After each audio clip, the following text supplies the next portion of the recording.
Hello hello hello. Good evening good evening good evening everyone. नमस्ते नमस्ते नमस्ते। तो कैसे हैं आप सभी लोग? जल्दी से बताइए कि क्या आप सभी लोगों को मेरी आवाज सही से सुनाई दे रही है? भाई ये कूलर है, एसी है, क्या है? इतना आवाज करता है? थोड़ी सी आवाज इसकी मतलब जो भी है कम कर दो। Good evening love you all मेरे एंटरप्रेन्योर्स। तो कैसे हैं आप सभी लोग? हाँ बताइए भाई, आवाज सही से आ रही है? एक बार चैट को थोड़ा सा बड़ा कर दो। हाँ। अरे कहाँ रह गए भाई? चटियाई है, दिन भर चटियाई रहे हैं, यहां क्यों नहीं दिख रहा? हाँ आया आया। यस।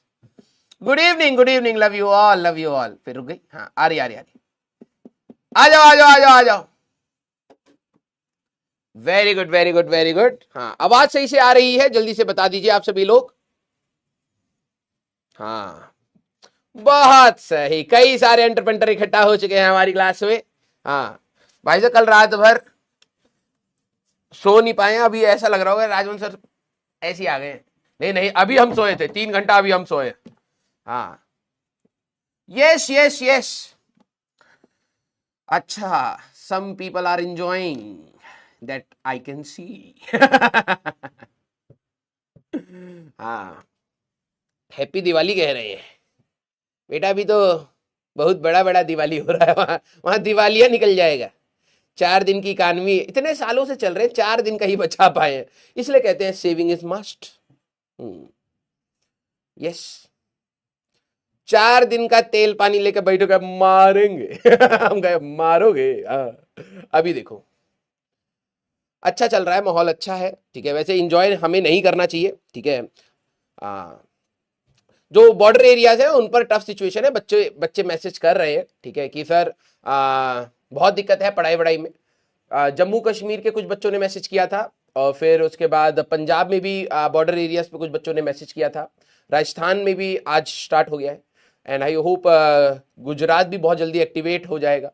तो जो बॉर्डर एरियाज के जो कुछ बच्चे हैं, ठीक है, उनकी पढ़ाई पर इम्पैक्ट आ रहा है। इसलिए मैंने उस दिन बोला भी था आपको कि मैं ये अब देखो हम लोगों की तरफ से क्या क्या हो सकता है।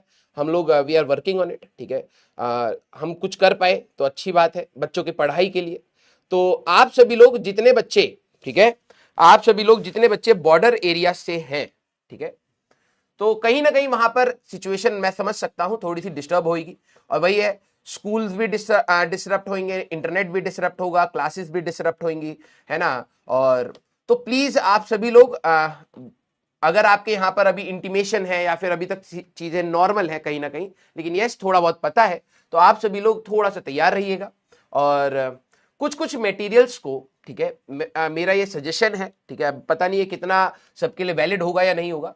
जिन बच्चों के पास खजाना है, ठीक है, तो प्लीज आप सभी लोग कुछ कुछ मटेरियल्स को डाउनलोड कर लीजिएगा। जिनके पास खजाना नहीं है, ठीक है, फॉर द टाइमिंग आप अपने कुछ बुक्स, अपने रेफरेंस बुक्स जो होती हैं, ठीक है, HCV आप रख सकते हैं, वहां से आपको काफी अच्छे से चीजें समझ आएंगी। आप वो रख करके पढ़ना चाहें तो आप वो पढ़ सकते हैं। ऐसा नहीं है कि बहुत बड़ा डिस्टर्बेंस रहेगा, लेकिन ये जो भी छोटा मोटा अगर डिस्टर्बेंस रहा कुछ टाइम तक, क्योंकि वो लोग 10 दिन से ज्यादा नहीं झेल सकते ये सारी चीजें, ठीक है। तो जो भी छोटा मोटा डिस्टर्बेंस रहा तो आप लोग एटलीस्ट उस चीज को कहीं ना कहीं कंट्रोल कर पाए, ठीक है। यस।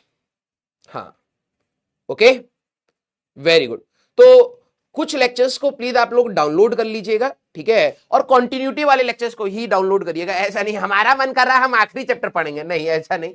कॉन्टिन्यूटी वाला कि आपने एटलीस्ट कुछ अगर पढ़े होंगे तो जब भी चीजें नॉर्मलसी की तरफ आएंगी तो एटलीस्ट आप बैच के साथ कॉन्टिन्यूड में ही होंगे। क्लियर है क्या? यस। हाँ या ना? हाँ मेरे को पता है पंजाब में भी कई सारे बच्चे मैसेज कर रहे थे कि सर वहां पर अभी मतलब थोड़ा सा बंद कर दिया गया है, हम बाहर नहीं जा पा रहे हैं, थोड़ी सी सिक्योरिटी बढ़ गई है, ठीक है। एंड दैट इज नेसेसरी, वो इंडियन आर्मी करेगी ही करेगी, गवर्नमेंट को भी करना चाहिए, ठीक है, for the safety of the citizens. And you should support the army and the government at this time. But हाँ हमारी पढ़ाई के रिगार्डिंग जो जो चीजें हैं मैं आपको बता रहा हूं क्या क्या सोल्यूशंस हो सकते हैं। कि जिन बच्चों के पास खजाना है आप प्लीज थोड़ा सा डाउनलोड कर लीजिए, कुछ लेक्चर्स 10-15 लेक्चर या एक चैप्टर को आप एटलीस्ट डाउनलोड कर लीजिए, क्योंकि एक चैप्टर अप्रोक्सीमेटली 1 महीने तक चलता है, ठीक है। कुछ प्रैक्टिस के लिए मटेरियल्स आप रख सकते हैं कि अगर आप उस स्टेट ऑफ माइंड में है कि आप तैयारी कर कंटिन्यू कर पाए, तो एटलीस्ट आपके पास कुछ मटेरियल हो, ठीक है, जिसमें से आप क्वेश्चंस कर पाए, अपने नोट्स को तैयार रखिए। तो ये चीजें हम लोग अपने पढ़ाई के हिसाब से तैयार कर सकते हैं। क्लियर है क्या? यस। चलिए भाई, वेरी गुड। तो आज हम लोग स्टार्ट करेंगे अपना, बच्चे बता रहे हैं लेक्चर नंबर 17। यस, काफी फेमस है लेक्चर 17, क्योंकि चंडीगढ़ का सर सेक्टर है। बच्चा वहीं जाना चाहता है। इतना गाने में सुन लिया, अब उसको लग रहा है कुछ तो होता है। बेटा वहां पर तुम जैसे शक्ल वाले बच्चों को पुलिस सीधे पकड़ के ही ले जाती है। हाँ, सेक्टर 17 चंडीगढ़। यस, आ जाओ आ जाओ आ जाओ। वेरी गुड यार। ये एक तो नया रूम दे दिया, लेकिन चलो अच्छा है, इस रूम में कहीं रिफ्लेक्शन नहीं है स्क्रीन पर। हाँ, आ जाओ आ जाओ आ जाओ भाई। हाँ, आइए आइए आइए। तो आज हम लोग क्या करने वाले हैं सर? आज हम लोग तुम्हारी बेइज्जती करने वाले हैं। सर वो तो हमारी हर दिन ही होती है। यस, तो आज हम भी उसमें पार्टिसिपेट करेंगे।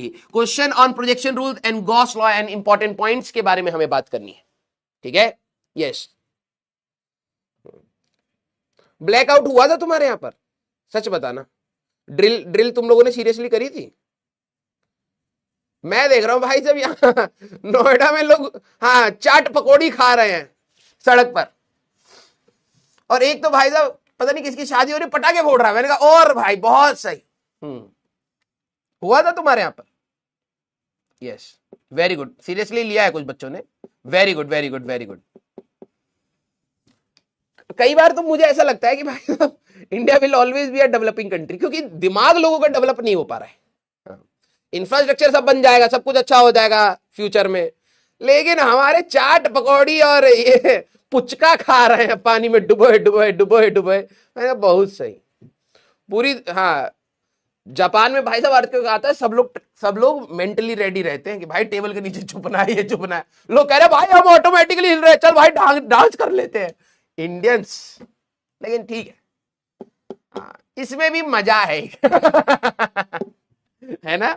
लोग हमारे यहाँ पे लोग अर्थक्वेक वहां पर जब आते हैं, ठीक है, मैं देखता हूं ना कि भाई जापान के लोग और ये सब कितने हाईटेक है भाई साहब। बिल्डिंगे हो गए, वो शॉक एब्जॉर्बर लगा रखे हैं। हाँ, बिल्डिंगे हिलती नहीं है, बहुत कुछ उन्होंने सोच रखा है। हमारे यहाँ पे भाई देख चक्कर सा आ रहा है, फील हो रहा, अबे मर जाएगा भाग वहां से, अबे मजा तो आ रहा। हाँ, हमारे यहाँ के लोग अलग, उसमें मैं भी इंक्लूडेड हूं। मैं 17वें फ्लोर पे रहता हूँ भाई साहब, अर्थक्वेक आया, मैंने कहा भाई मस्त हिल रहा है। अब बात यह है, इतनी हाई राइज बना दी है, फायर एग्जिट बना रखा है, अब 17वें फ्लोर से कौन उतरेगा? है? इंडियन सोचते हैं कि भाई अरे 2 मिनट बाद चला जाएगा, टेंशन मत लीजिए, बालकनी में खड़े हैं सारे के सारे, पूरी सोसाइटी बालकनी में खड़ी है, भाग ही नहीं रही। ठीक है, हाँ, तो इंडियंस के लिए कुछ भाई साहब अलग से ड्रिल्स करानी बहुत जरूरी है ना? ये आप लोगों ने भी किया होगा। जो ग्राउंड फ्लोर पे है वो तो भाई साहब चटक लेते कि ऊपर गिरेगा, तो भाई ऊपर वाले इतने आलसी है, उनको लग रहा है मरने से बेटर यहीं पर ही थोड़ा इंजॉय कर लेगा ऊपर। सच ईमानदारी से बताइए, ये मैं फॉर श्योर बता रहा हूं, कई बच्चों ने सोचा जरूर होगा कि जब बिल्डिंग गिरेगी, ठीक है, मैं बता रहा हूं, दिल बनाना जिसने अपनी चाइनीज टेक्नोलॉजी लगाई हो कि सर ये रही बिल्डिंग, हम बिल्डिंग के यहां पर रहते हैं, ठीक है, जब ये बिल्डिंग नीचे गिरेगी नीचे गिरेगी नीचे गिरेगी, जब गिरने वाली होगी तो मैं जमीन से ऐसे कूद जाऊंगा, ठीक है, और मैं बच जाऊंगा। किस किसने ऐसा सोचा है? एक बार तो दिमाग में आया होगा इस टेक्नोलॉजी के बारे में। This is Chinese technology in Indian minds, ठीक है, कि सर जब ये नीचे गिरेगा गिरेगा, गिरने से जस्ट पहले ही मैं बाहर कूद जाऊंगा, क्या होगा मेरे को? यस, आई नो यू, है ना, मुझे पता है। ये हमारी प्रिपेयर्डनेस है, ठीक है। नेचुरल कैलेमिटी में हमारे बच्चे ये सोच रहे हैं कि बिल्डिंग गिरे कोई दिक्कत नहीं, अभी आराम से रहिए, कौन दौड़ के जाएगा, जाना तो नीचे ही है, जब नीचे जाएंगे यहां से कूद जाएंगे हम। यस, आई नो यू यार, मैं तुम्हारे दिमाग में जो भी कचड़ा चलता है उसको जी चुका हूं। यस, एलिवेटर्स में भी बच्चे यही सोचते हैं, आखिरी में कूद जाऊंगा। अबे ये माचिस के डब्बे के जैसे थोड़ा ना गिरेगा, ये ऐसे गिरेगा बे। जो तू अपनी हाँ पाब्लो और आइंस्टीन का जो कॉम्बिनेशन बनाया है, ठीक है, तो तू पचक के मर जाएगा। लेकिन चलिए ठीक है, हमारे बच्चे सोच के खुश हैं, इसको डिस्टर्ब नहीं करते हैं। यस, हाँ ठीक है चलता है। और बल्कि तुम ये चीज बताओगे तो दूसरा कन्विंस हो जाता है यहाँ पर। हाँ बात, अरे यार ये बात तो सही है, भागने का क्या जरूरत है ना, भागने का क्या जरूरत है, सीधे जब नीचे जाएगा तो सब का सब अपना अपना कूदता चला जाएगा। हाँ ये टेम्पो है ना, टेम्पो आ गया है बस में से कूद जाए है। चलिए भैया हमारे बच्चे भी तैयारी आईआईटी एडवांस की है, दिमाग इनका 10वीं बोर्ड वाला है। चलिए कोई नहीं, अच्छा अच्छा हाँ यस, तो स्टार्ट किया जाए। हंसाने, एक कह रहा हंसाइए मत इतना। अबे यार हंस ले भाई। हाँ जिंदगी तो रोज तेरे को थप्पड़ मार के रुला ही रही है। कौन सा खुशी मिली है तेरे को जिंदगी में। यस सारे बच्चे अब बोलिए सीरियस, तो मैं सीरियस हो जाऊंगा। अरे बोलो हाँ यस, अरे बोल सीरियस भाई, नहीं तो मेरे को तो मजा आ रहा है। हाँ अरे बोल दे, अरे कोई बोल ही नहीं रहा है। हाँ आया आया आया, हाँ सीरियस सीरियस ठीक है। चलिए भाई पानी पीते हैं। अब लास्ट क्लास में हम लोग कर रहे थे प्रोजेक्शन रूल, याद हो तो। तुम्हारी चैट रुकता हूं भाई साहब। हाँ अब सही है। तो एक बार हम लोग प्रोजेक्शन रूल के बारे में देख लेते बेटा। प्रोजेक्शन रूल हमारे पास क्या कहता है बेटा कि भाई देखो हमारे लिए जो इलेक्ट्रिक फ्लक्स था, that electric flux was E dot A. ठीक है, हमारे पास electric flux was E dot A. और जब भी हम लोग डॉट प्रोडक्ट की बात करते हैं तो कहीं ना कहीं प्रोजेक्शन की ही बात हो रही होती है। तो हम लोग इसको ये लिख सकते हैं कि mod of E into A cos theta, और ए कॉस थीटा क्या हो सकता है हमारे पास, ये हो सकता है प्रोजेक्शन। ये क्या, ये लिखने की जरूरत नहीं है यार। मैंने आज बच्चों से पूछा था कि भाई आप लोगों को नोट्स, क्योंकि कई बच्चे कहते हैं नोट्स बनाने में दिक्कत हो रही है, कुछ बच्चे सही में पगलेट क्वेश्चन लिख रहे हैं। अबे बोला था क्वेश्चन नंबर दिया जाता है, वो क्वेश्चन नंबर लिख करके सॉल्व कर। कोई रफ कॉपी और वो बनाने की जरूरत नहीं है। जब तू दिमाग से सॉल्व करेगा तेरे को पता होगा तूने कहां पर क्या चीज करी है। छपोड़े इंसान, हाँ आराम आराम से लिखते चलिएगा साथ साथ, और दिमाग लगाना है। ऐसा नहीं है कि भाई कि बाद में मेरे को टाइम दे दीजिए। ये हमारे पास प्रोजेक्शन है। तो अगर if electric field is uniform, ध्यान सुनना, अगर आपकी यूनिफॉर्म इलेक्ट्रिक फील्ड है और हमारे पास कोई आपको रैंडम शेप की बॉडी मिल जाए, इजी वाले स्ट्रक्चर्स में तो आप इंटीग्रेशन और वो सब सारी चीजें कर सकते हैं। रैंडम शेप की अगर मान लीजिए हमारे पास कोई बॉडी हो, अब इतनी भी रैंडम नहीं, कोई भी टेढ़ी मेढ़ी सी, जैसे मान लीजिए आपको स्फेयर मिल जाए, कोन मिल जाए, क्यूब मिल जाए, कुछ ऐसा सिलेंडर मिल जाए, कुछ ऐसी अगर आपको बॉडीज है और हमें फ्लक्स निकालना है, इलेक्ट्रिक फ्लक्स निकालना है, तो आप क्या रखेंगे, प्लस माइनस। प्लस हमारे पास कब रहेगा, जब हमारे पास आउटगोइंग फ्लक्स, जहां से इलेक्ट्रिक फील्ड निकल रही होंगी, आउटगोइंग फ्लक्स की बात हो बेटा। और माइनस आपका कब रहेगा बेटा, जब आपका इनकमिंग फ्लक्स की हमारे पास बात हो रही है, जब इलेक्ट्रिक फील्ड लाइंस सरफेस को एंटर कर रही हूं।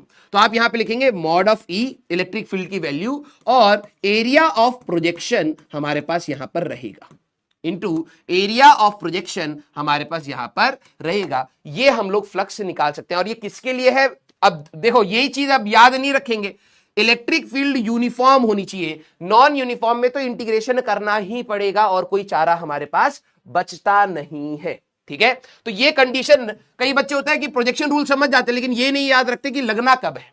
प्लस हम लोग कब यूज करेंगे, वैल्यू हम लोग लिखेंगे E into area of projection. तो परछाई हमें देखनी है कि भाई उधर से लाइट को डालते हैं तो परछाई क्या बनेगी, वही प्रोजेक्शन रखना है, और प्लस माइनस हम लोग अपने हिसाब से लगाएंगे। फॉर एग्जाम्पल ये वाला हमारे पास केस था, ठीक है, फॉर एग्जाम्पल आई थिंक हाँ ये वाला केस हमारे पास, मैंने आप सभी लोगों को होमवर्क दिया था। तो सबसे पहले मेरे को एक बात बताइए कि अगर मान लीजिए इलेक्ट्रिक फील्ड ऊपर से आ रही है तो हमारे पास पहले केस में अगर मैं बात करूं तो एरिया ऑफ प्रोजेक्शन हमारे पास कितना होगा। जरा देखिए कितने बच्चे ये सोच पाते हैं कि परछाई क्या पढ़ने वाली।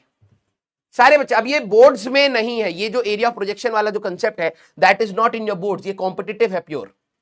हाँ वेरी गुड, बिल्कुल। अगर आप एक बर्थडे कैप, आप लोगों ने बर्थडे कैप तो देखी होगी, बर्थडे कैप को ऊपर से लाइट अगर आप डालोगे तो नीचे जो आपकी परछाई पड़ेगी बेटा, दैट परछाई विल बी इन सर्कल, इस टाइप से, और ये आपको एरिया ऑफ प्रोजेक्शन मिल रहा होगा। अब कुछ बच्चे कहते हैं सर ऊपर वाले एरिया S1 की भी परछाई यही है, S2 की भी परछाई यही है। बिल्कुल, तो ये हमारे पास आ जाएगा पाई r का square, that is your area of projection. तो फ्लक्स थ्रू, ध्यान से सुनना, हमारे पास फ्लक्स थ्रू सरफेस वन, अगर मैं सरफेस वन की बात करूं तो पॉजिटिव आएगा या negative? Very good, love you बेटा, आप प्लीज सीरियसली पढ़ेंगे। मेरे को ये बताना, सरफेस वन में इलेक्ट्रिक फील्ड लाइंस एंटर कर रही है ना? इलेक्ट्रिक फील्ड लाइंस ये हमारे पास यहां पर एंटर करेंगी, एरिया एलिमेंट आपका यहां रहेगा, तो इन दोनों के बीच का एंगल क्या है? ऑब्ट्यूस, मींस ऐसा एंगल जो सेकंड क्वाड्रेंट का एंगल है, और सेकंड क्वाड्रेंट में कॉस थीटा क्या रहता है? नेगेटिव रहता है बेटा। कुछ बच्चे पॉजिटिव अभी भी बोल रहे हैं गधे। इलेक्ट्रिक फील्ड लाइन सरफेस को एंटर कर रही है तो इनकमिंग फ्लक्स है, सीधे आप लगा देंगे सर माइनस, हमारे पास या तो ऐसे सोच लो, या फिर सर कहीं पर भी अगर मैं इलेक्ट्रिक फील्ड की बात करूं, एरिया एलिमेंट इधर होगा, एंगल आपका ऑब्ट्यूज होगा, ऑब्ट्यूज हुआ तो हमारे पास cos theta will be negative, flux will be negative. इस पूरे सरफेस पर आपका जो भी फ्लक्स आएगा वो नेगेटिव ही आने वाला है। Very good, minus electric field आपने ले लिया ई नॉट इंटू पाई आर का स्क्वायर, ये हमारे पास आंसर हुआ, दैट्स इट। ठीक है, अगर मैं आप लोगों से पूछूं फ्लक्स थ्रू सरफेस टू हमारे पास कितना होगा, तो सरफेस टू में से यही वाली इलेक्ट्रिक फील्ड लाइन जो एंटर करी है यहां पर, यही वाली इलेक्ट्रिक फील्ड लाइन यहां से बाहर निकलेगी। हाँ सर, एरिया एलिमेंट इधर होगा सर, तो थीटा की वैल्यू सर हमारे पास 0 है। मैंने कहा बिल्कुल। तो अगर आप यहां पर देखें तो यहां पर आपका जो भी फ्लक्स आएगा that is positive, outgoing flux हमारे पास होगा, तो आप यहां पे लिख सकते हैं plus E not, area of projection इसके लिए भी वही है, पाई आर का स्क्वायर, ये आया हमारे पास आंसर। अगर मैं आपसे पूछ लूं कि इस पूरे में टोटल फ्लक्स कितना होगा, तो सर टोटल फ्लक्स इन दोनों का समेशन कर सकते हैं, क्योंकि स्केलर क्वांटिटी है, तो यहां पर अगर आप जोड़ेंगे तो सर 0 आएगा। आगे चल के गॉस लॉ से हमें रिजल्ट मिल जाएगा कि अगर अंदर कोई चार्ज नहीं तो फ्लक्स नहीं, तो यहां पर भी कोई चार्ज अंदर था नहीं तो flux will B 0 in this case. Clear है क्या सारे बच्चे? Very good, very good. तो हमारे पास ये था। इसके बाद साइड से अगर हमारे पास इलेक्ट्रिक फील्ड लाइंस आ रही है and this electric field line, मतलब electric field has intensity E naught, तो हमें इनकमिंग एंड आउटगोइंग फ्लक्स बताना है। चलिए भाई, इनकमिंग फ्लक्स कितना होगा, जरा देखिए कितने बच्चे सोच पाते हैं। अब आपका एक कोन है, अब देखो थोड़ी सी इमेजिनेशन आपको भी यहां पर रखनी पड़ेगी। आपका एक कोन है बेटा, और उस कोन को अगर आप देखें तो आप साइड से लाइट मार रहे हैं, तो projection, very good, love you बेटा, वेरी गुड। हमारे पास जो यहां से सर परछाई पड़ेगी, वेरी गुड, तो अगर सर ऐसे रखे, ऐसे रखे और ऐसे रखे, सर ये जो है एक ट्राइंगल टाइप का हमारे पास यहां पर बनेगा। ठीक है, ये हमारे पास अगर आप देखें तो यहां पर सर एक ट्राइंगल टाइप का हमें मिलेगा कुछ इस प्रकार से।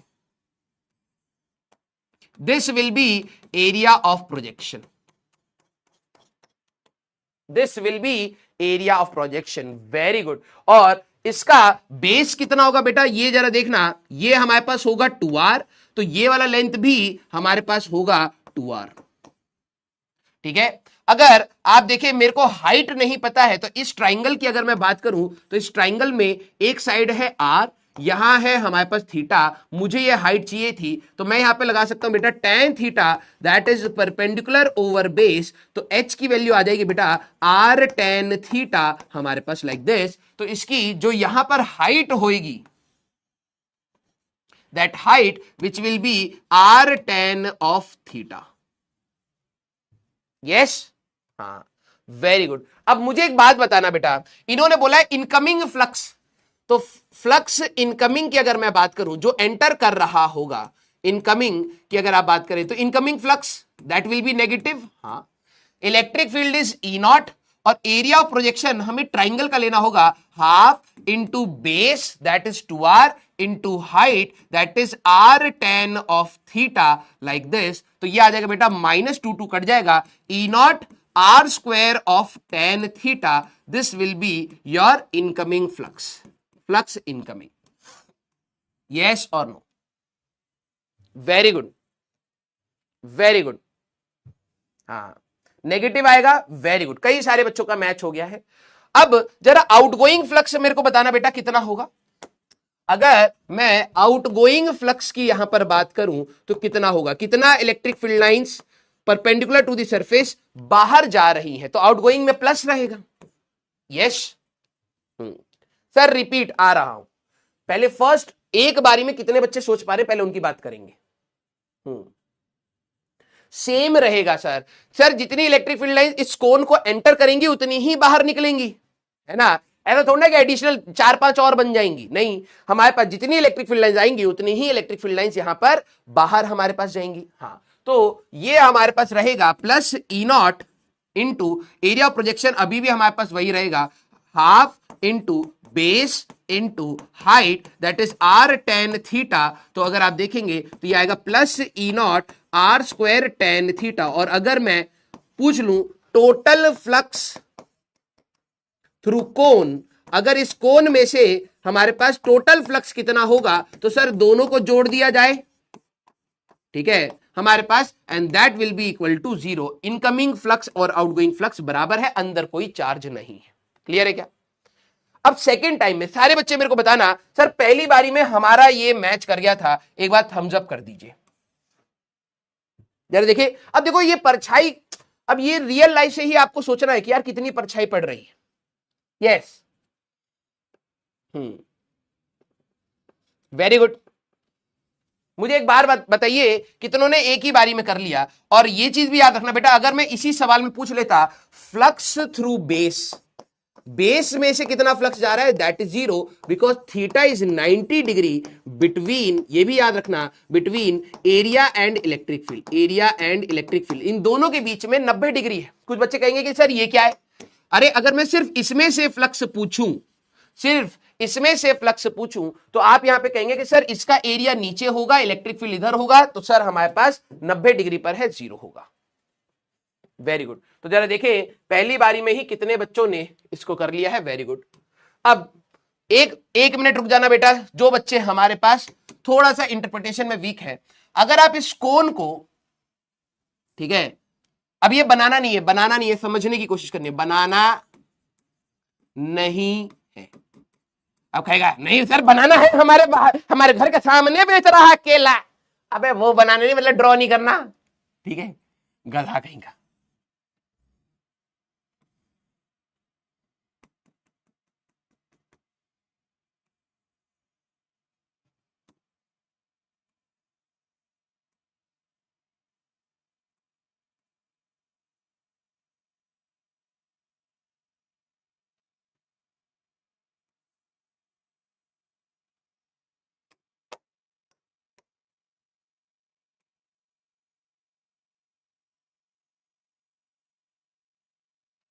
कुछ ऐसा है,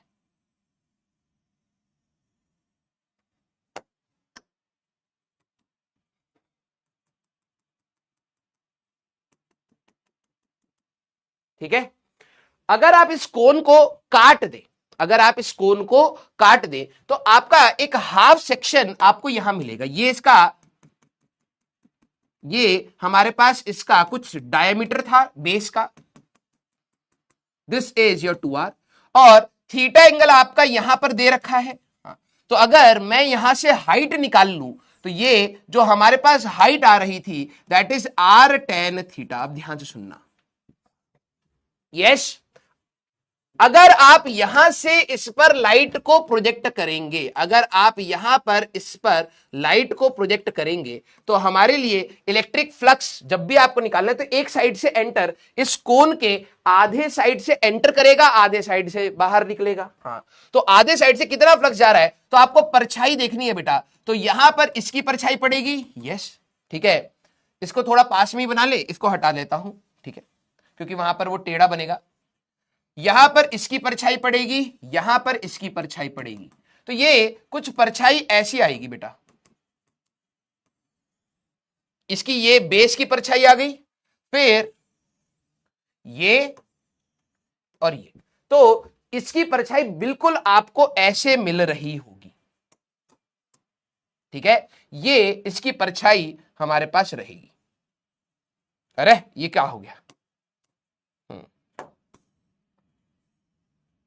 अब आपको एरिया प्रोजेक्शन ही तो बार बार देखना होता था, है ना, एरिया प्रोजेक्शन ही तो आपको बार बार देखना होता है। तो ये आपकी परछाई है। अगर आप देखें तो इसकी जो भी ये लेंथ आएगी बेटा, that is equal to 2r like this, और ये जो भी इसकी हाइट आएगी, ये वाली जो आपकी हाइट आएगी, and that height will be same as r tan theta, मैं यहां पर लिख दूं, चलो इसे इधर ही लिख देते हैं, हमारे पास that will be R tan of theta. Clear? अब आपको समझ आया? हाँ या ना? हाँ, समोसे की परछाई गधा कहीं का, ये अलग ही दुनिया में जी रहा है। हाँ। क्लियर है क्या? यस। तो सर आउटगोइंग फ्लक्स क्या होगा? इस वाले में अगर आप देखें तो इसका एरिया एलिमेंट अगर आप देखेंगे तो बाहर की डायरेक्शन में रहेगा। हाँ, इलेक्ट्रिक फील्ड लाइंस हमारे पास एंटर करेंगी अंदर की डायरेक्शन में, तो एंगल इनके बीच का ऑब्ट्यूज आएगा। थीटा अगर आपका ऑब्ट्यूज है तो इलेक्ट्रिक फ्लक्स आपका नेगेटिव होगा, इनकमिंग फ्लक्स आएगा हमारे पास। क्लियर? यस। तो ये हमारे पास आया। अब अगला सवाल मेरे एंटरप्रेन्योर बताएंगे इसका हमारे पास कितना है। आई होप अब आपको, देखो ये बनाने की जरूरत नहीं है क्योंकि कई बच्चों को समझ नहीं आता कि लाइट कैसे जा रही है, तो थोड़ा सा समझाने के लिए find incoming and outgoing flux. हमारे पास ये सिलेंडर है, इसमें से इनकमिंग और आउटगोइंग फ्लक्स बताना है। तो परछाई किसकी पड़ेगी बेटा? आर्टिस्ट कह रहा है, नहीं बेटा इंजीनियर है इंजीनियरिंग ड्राइंग में आएगा। यस,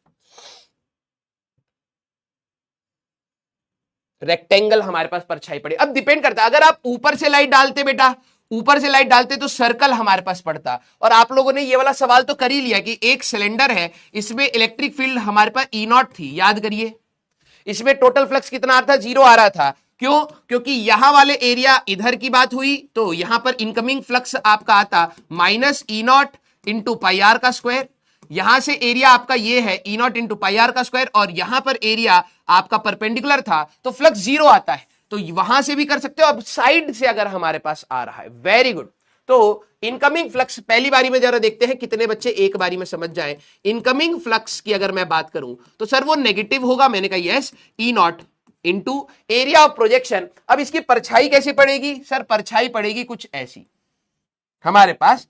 परछाई सर ये वाला जो क्रॉस सेक्शन होगा, ये वाला जो हमारे पास क्रॉस सेक्शन होगा, इसी की परछाई हमारे पास यहां पर पड़ रही होगी, है ना? इसी की हमारे पास परछाई यहां पर पड़ रही होगी, कुछ लाइक दिस। तो ये लेंथ कितने होंगे जरा समझना। सर ये वाला जो लेंथ है दैट इज 2r डायमीटर, तो ये वाला लेंथ भी 2r होगा, मैंने कहा हाँ। और सर ये वाला हाइट है h, तो ये भी हमारे पास हाइट होगा h। तो ये है हमारे पास एरिया ऑफ प्रोजेक्शन मेरे एंटरप्रेन्योर। हमें इतना ही एरिया चाहिए था, ठीक है? ये कैलकुलेशन आसान करने के लिए है क्योंकि डॉट प्रोडक्ट मींस प्रोजेक्शन, हमारे पास ये वाला एरिया हमें चाहिए था। तो अगर हम लोग देखें तो हमारे पास E naught into area of projection is 2RH, तो ये इनकमिंग फ्लक्स हो गया। एंड अगर आउटगोइंग फ्लक्स की अगर मैं आपसे बात करूं तो जितना फ्लक्स आएगा उतना ही जाएगा, अंदर कोई चार्ज नहीं है, एरिया ऑफ प्रोजेक्शन भी सेम है, बस plus E naught into 2RH ये हो गया। और अगर मैं आपसे टोटल फ्लक्स की यहां पर बात करूं तो टोटल फ्लक्स विल बी 0। सारे बच्चे मेरे को बताइए कितनों को ये एक बारी में खुद से सॉल्व हो गया? सारे बच्चे एक बार बता दीजिए। मैच्ड? Matched, very good. अब कुछ बच्चे कहेंगे सर ये इजी है, ये बोर्ड्स में नहीं है, ये कॉम्पिटिटिव है। ठीक है, देखो समझ आ रहा है तब भी उतना ही पेशेंस रखना चाहिए, जब ना समझ आए तब भी उतना ही पेशेंस रखना चाहिए। ये नहीं कि सर ये तो आसान है और बढ़ाओ और बढ़ाओ, जरूरत नहीं है। हमें जितनी जरूरत होगी हम उतना ही सोचेंगे।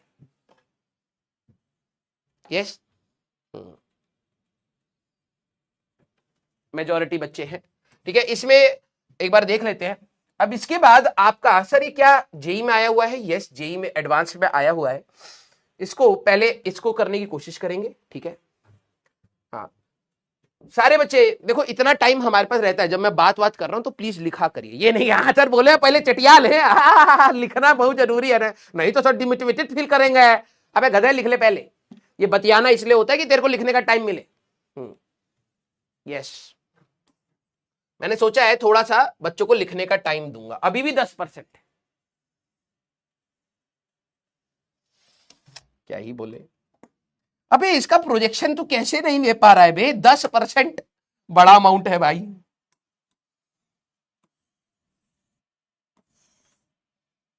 सिलेंडर को अगर तू काट देगा तो कुछ ऐसा ही दिखेगा।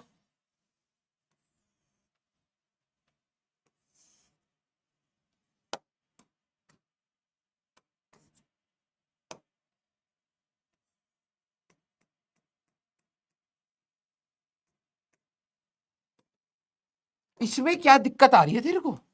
परछाई नहीं ढूंढ पा रहे हमारे बच्चे, अब अपनी महिला मित्र की परछाई बने पड़े हैं, दिन भर घूम रहे हैं उनके साथ।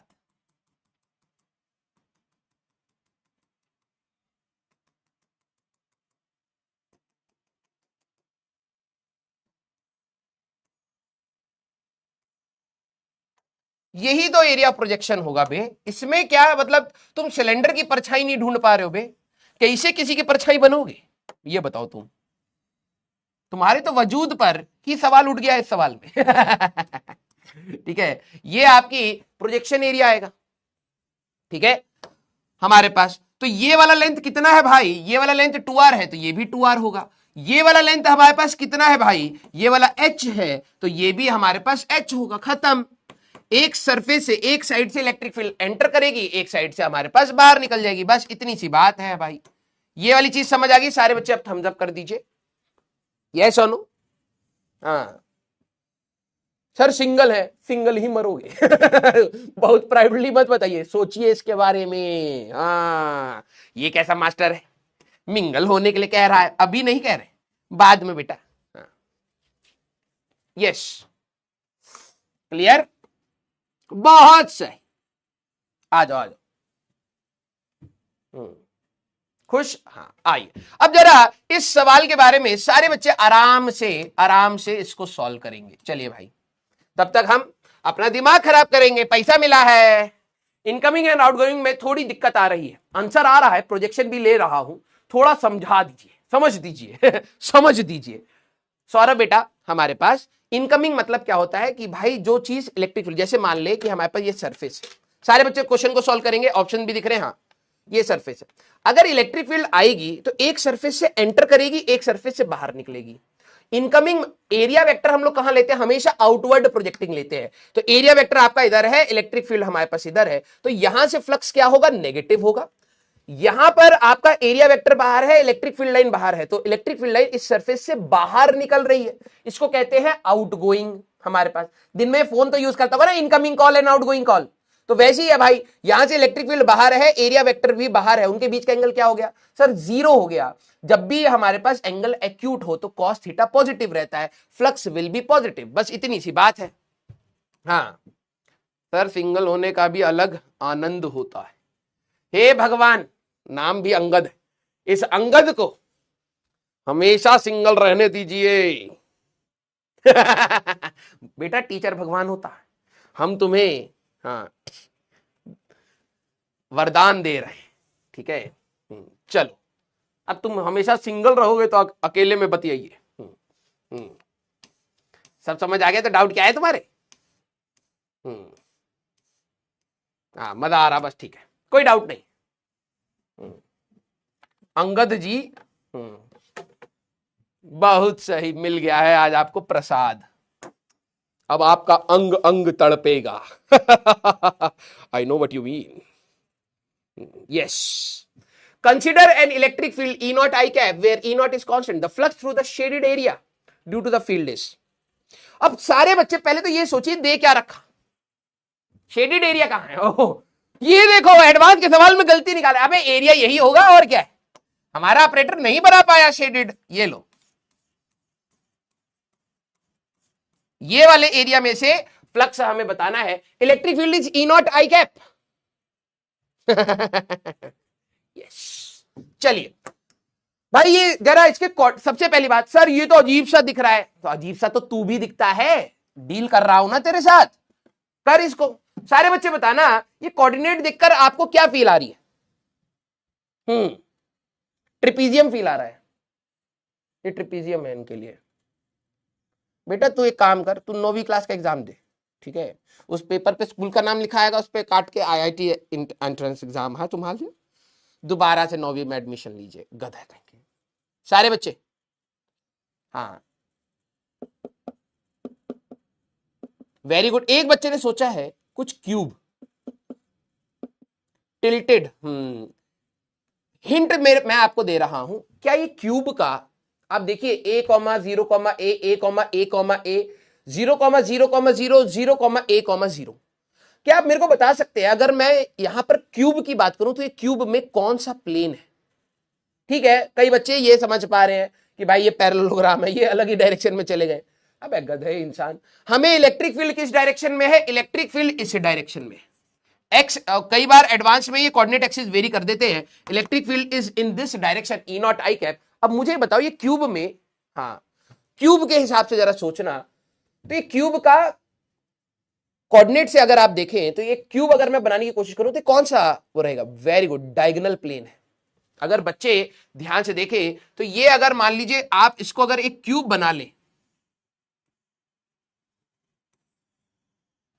अगर आप इसको एक क्यूब बना लें तो ये उसका डायगोनल प्लेन होगा। यस और नो सारे बच्चे? वेरी गुड, क्योंकि जिस डायरेक्शन में इलेक्ट्रिक फील्ड आ रही है, इलेक्ट्रिक फील्ड यूनिफॉर्म है, मैंने कहा तो इस अजीब से टिल्टेड सरफेस में से आपसे फ्लक्स पूछ लिया है, तो मैंने कहा यार क्या मैं इसकी कहीं परछाई बना सकता हूं? तो ये प्लेन अगर आप कोऑर्डिनेट्स को ध्यान से देखें तो आपका कोऑर्डिनेट क्या क्या आ रहा है बेटा? ये वाला कोऑर्डिनेट आ रहा है a, 0, a, मतलब y axis is 0, y coordinate is 0, तो ये एक्जेड प्लेन होगा। हाँ सर, a, तो ये 3 डायमेंशनल पॉइंट है, 0, ओरिजिन है, और 0, 0 y एक्सिस का हमारे पास कोऑर्डिनेट है, तो ये कहीं ना कहीं एक डायगोनल प्लेन है। यस, अब ये तो तुम्हें दिमाग लगाना था। अच्छा एक बात बताओ, अब मैं आप लोगों से पूछ रहा हूं, आराम आराम से करा रहा हूं बेटा, क्वेश्चन लिखना नहीं है, कंसेप्ट को समझना है। तो अगर मेरी electric field E not I cap है तो हमें सिर्फ पॉजिटिव नेगेटिव हमारे पास नहीं है, हमें मैग्नीट्यूड बताना है। मैग्नीट्यूड ऑफ इलेक्ट्रिक फ्लक्स अगर मैं निकालूं तो मैं ये सीधे कह सकता हूं E electric field is E naught into area of projection. कितना एरिया ऑफ प्रोजेक्शन होगा जरा इसी डायरेक्शन में अगर मैं लाइट को मारूं तो हमारे पास कितना हमारे पास होगा? सारे बच्चे मिसक्लिक कर, अब सारे बच्चे जरा बताना प्रोजेक्शन एरिया क्या होगा? प्रोजेक्शन एरिया हमारे पास क्या होगा? सर यहां से लाइट अगर आप डाल रहे हैं तो ये इसका प्रोजेक्शन एरिया अगर आप देखेंगे तो इसका प्रोजेक्शन एरिया कहीं ना कहीं इस प्रकार से हमें, या फिर मैं इसी को मार्क कर देता हूं, यही सर इसका प्रोजेक्शन एरिया आएगा। जब आप यहां पे परछाई डालेंगे तो ये वाला जो सरफेस है, ये वाला जो हमारे पास सरफेस है, this is going to be the projection area. यही वाला जो आपका सरफेस है, this is going to be the projection area. अब अगर आपने दिमाग लगाया होता तो ज्यादा बेटर रहता, अब तब से वही सिखा रहे हैं। This will be the projection area, और अगर आप इसको नोटिस करें तो इसका भी एक ये क्यूब का साइड है, तो ये भी साइड आपका ए है और ये भी साइड आपका ए है, तो projection area that will be A square. ठीक है, तो यह आएगा E naught into A square, that is your electric flux. आप सीधे यहां पर लिख सकते थे, दैट इज योर आंसर, खत्म। अब कुछ बच्चे जबरदस्ती इसको कॉम्प्लिकेट करें तो अलग बात है भाई, ठीक है, कुछ बच्चे इसको जबरदस्ती कॉम्प्लिकेट करें तो अलग बात है, लेकिन अगर आप बेसिक तरीके से देखेंगे तो आपको पता लग जाएगा बेटा हमारे पास सी ऑप्शन। भाई कभी तो सुधर जाओ, √2 टाइम्स।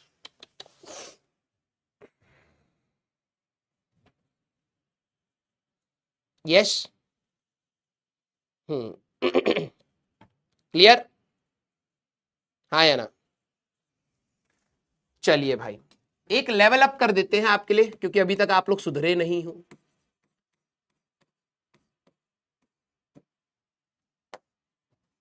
हमारे पास यही सिलेंडर है, करना चाहते भी हो या फिर मैं ही जबरदस्ती तुम्हें धक्का दे रहा हूं? बता दो भाई। हमारे पास इस प्रकार से एक सिलेंडर है,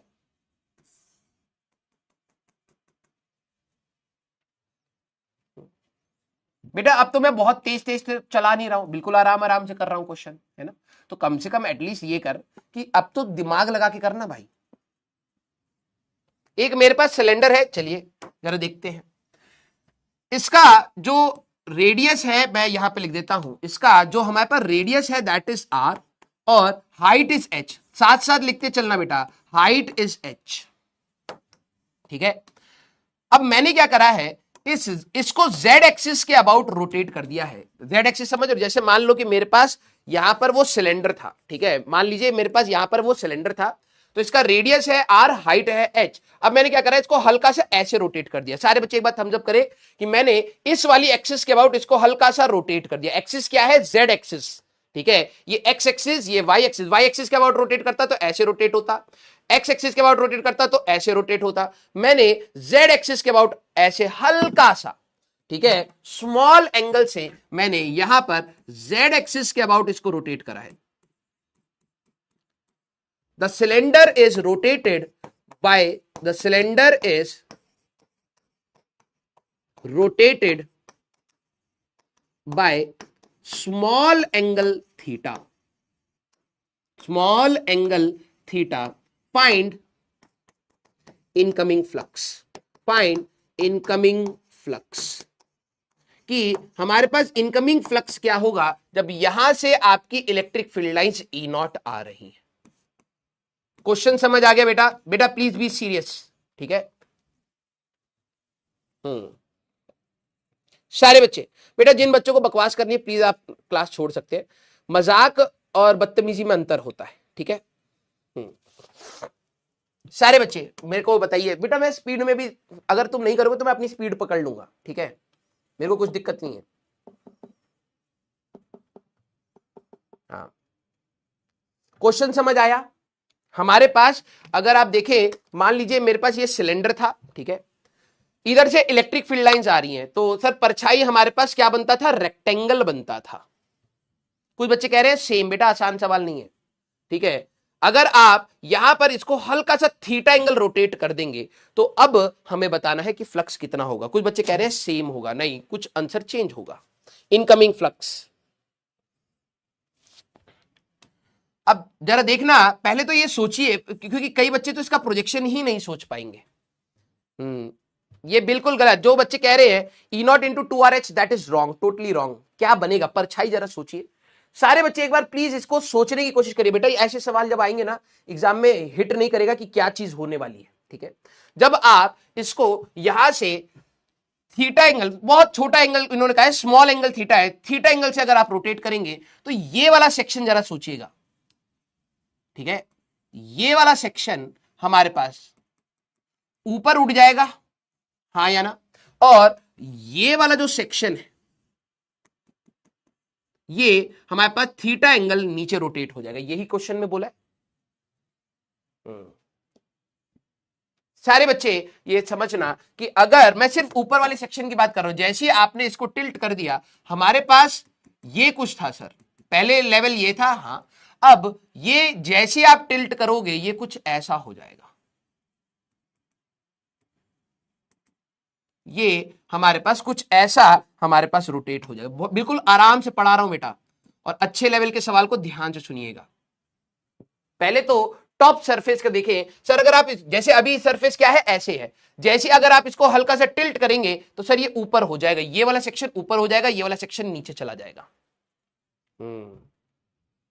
यस, जरा ध्यान सुनना, ऊपर वाले सरफेस की जो भी परछाई पड़ेगी इस बार ऐसे हॉरिजॉन्टल, जो आप पहले सोच रहे थे कि सर ऐसे रेक्टेंगल की परछाई आएगी, अब नहीं आएगा, क्योंकि ये कर्व वाला साइड जैसे ऊपर होगा तो यहां पर परछाई ऐसे हो जाएगी। पहले तो प्रोसेस को समझिए, क्योंकि अभी क्या है, अभी ये हॉरिजॉन्टल है, तो जैसे इलेक्ट्रिक फील्ड आ रही है वो सीधे पहुंच रही थी, तो रेक्टेंगल आपको मिल रहा था, लेकिन जैसे मैं इसको स्मॉल एंगल थीटा से रोटेट करूंगा तो सर ये वाला कर्व साइड ऊपर उठ जाएगा, तो ये जो कर्व साइड आपका यहां पर ऊपर उठा है, ठीक है, ये वाला जो कर्व साइड यहां पर आपका ऊपर उठा है, इसकी वजह से परछाई ऐसे हो जाएगी।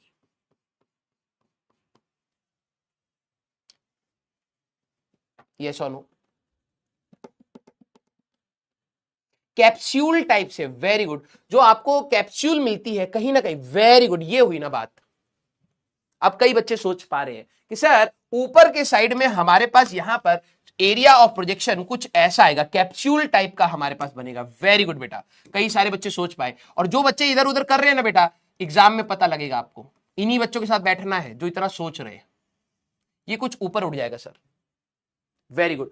ये वाला सरफेस भी नीचे जाएगा और ये वाला सरफेस ऊपर होगा। देख रहा, परछाई की बात करनी। कुछ बच्चे कहते हैं सर ये तो सरफेस ऊपर चला गया ना, हाँ चला गया, तो क्या हो गया, परछाई तो इस वाली की वजह से और एक्सटेंड हमारे पास यहां पर होगी। अगर आप देखें तो ये यहां पर भी इसका कुछ ऐसे कर्व टाइप का आएगा। Very good, very good. तो ये नीचे वाले सरफेस की भी अगर आप बात करेंगे बेटा, हमारे पास ये स्मॉल एंगल थीटा से हम लोगों ने रोटेट किया है, तो नीचे वाला सरफेस भी कहीं ना कहीं ऐसे हो जाएगा। एक्चुअली में पहले कैसा था,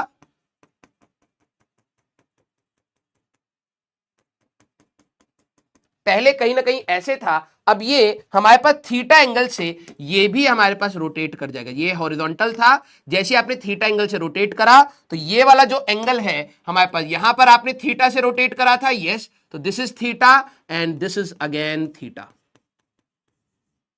ये है हमारे पास रेडियस आर, इस प्रकार से this is your radius r. Very good, very good.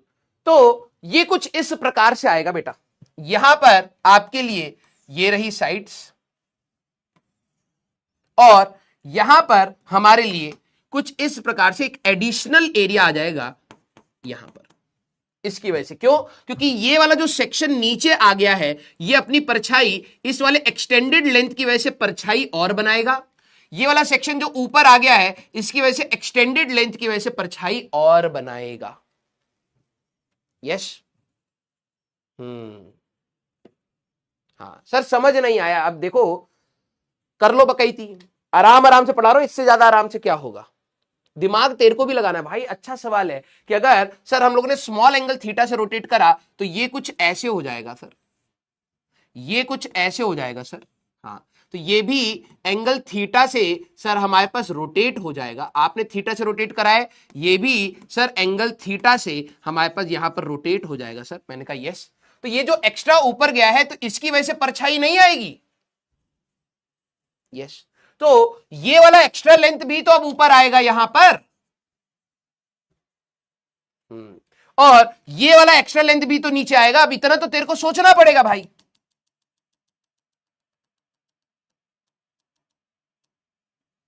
Clear? अब जरा बात करते हैं सर डायमेंशंस अब हमारे पास क्या क्या होंगे। वेरी गुड, ठीक है सर, डायमेंशंस क्या क्या होंगे भाई? देख, ये वाला साइड कितना था, सिर्फ दिस इज 2r, तो यहां पर भी 2r होगा। हाँ, अगर तू देखे तो this length is r into theta, तू क्या कर सकता था, r cos theta, r sin theta. हमारे पास sin थीटा को आप क्या मान सकते हैं बेटा, हमारे पास थीटा मान सकते हैं। cos थीटा को आप स्मॉल एंगल के लिए क्या अप्रोक्सीमेशन रख सकते हैं, 1 रख सकते हैं। तो अगर तू देखे, ये हमारे पास r है, तो r cos theta, r sin theta को हमने ये रख लिया, तो ये वाला जो लेंथ होगा that is r into theta आपका यहां है, r इंटू थीटा आपका यहां है, और 2r आपका यहां है।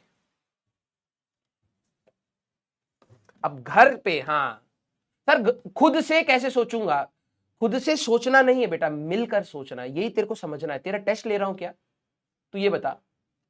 कुछ बच्चों के साथ ग्रोथ इसलिए रुक जाती है, उनको लग रहा है कि मैं तेरा टेस्ट ले रहा हूं। नहीं बेटा, तेरे को मिल करके मेरे साथ सोचना था। यहां पर एग्जाम में तेरे को खुद से सोचना, और तब तक टाइम है। तू अगर ट्रेन ही नहीं होना चाहता तो तू एग्जाम में नहीं कर पाएगा।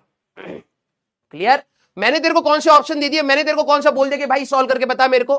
मैंने तेरे को बोला कि भाई अगर तू रोटेट करेगा, ये वाला पार्ट ऊपर जाएगा, तो तू पहले नहीं सोच पा रहा, अब तो सोच। यस, तो ये वाला आएगा सर। ये वाला जो हाइट है वो भी एंगल बेंड हो जाएगी। हाइट भी हमारे पास कहीं ना कहीं इस प्रकार से, अगर आप देखें, हाइट हमारे पास पहले पूरी हाइट ये थी h, यस। अब सर ये भी हमारे पास कहीं ना कहीं बेंड हो जाएगी। मैंने कहा हाँ यार, बेंड तो होगी। ये थी सर हमारे पास हाइट h। अब हुआ क्या कि जैसे आपने उसको थीटा एंगल से रोटेट किया तो हाइट भी हमारे पास बेंड हो जाएगी। This is your small angle theta.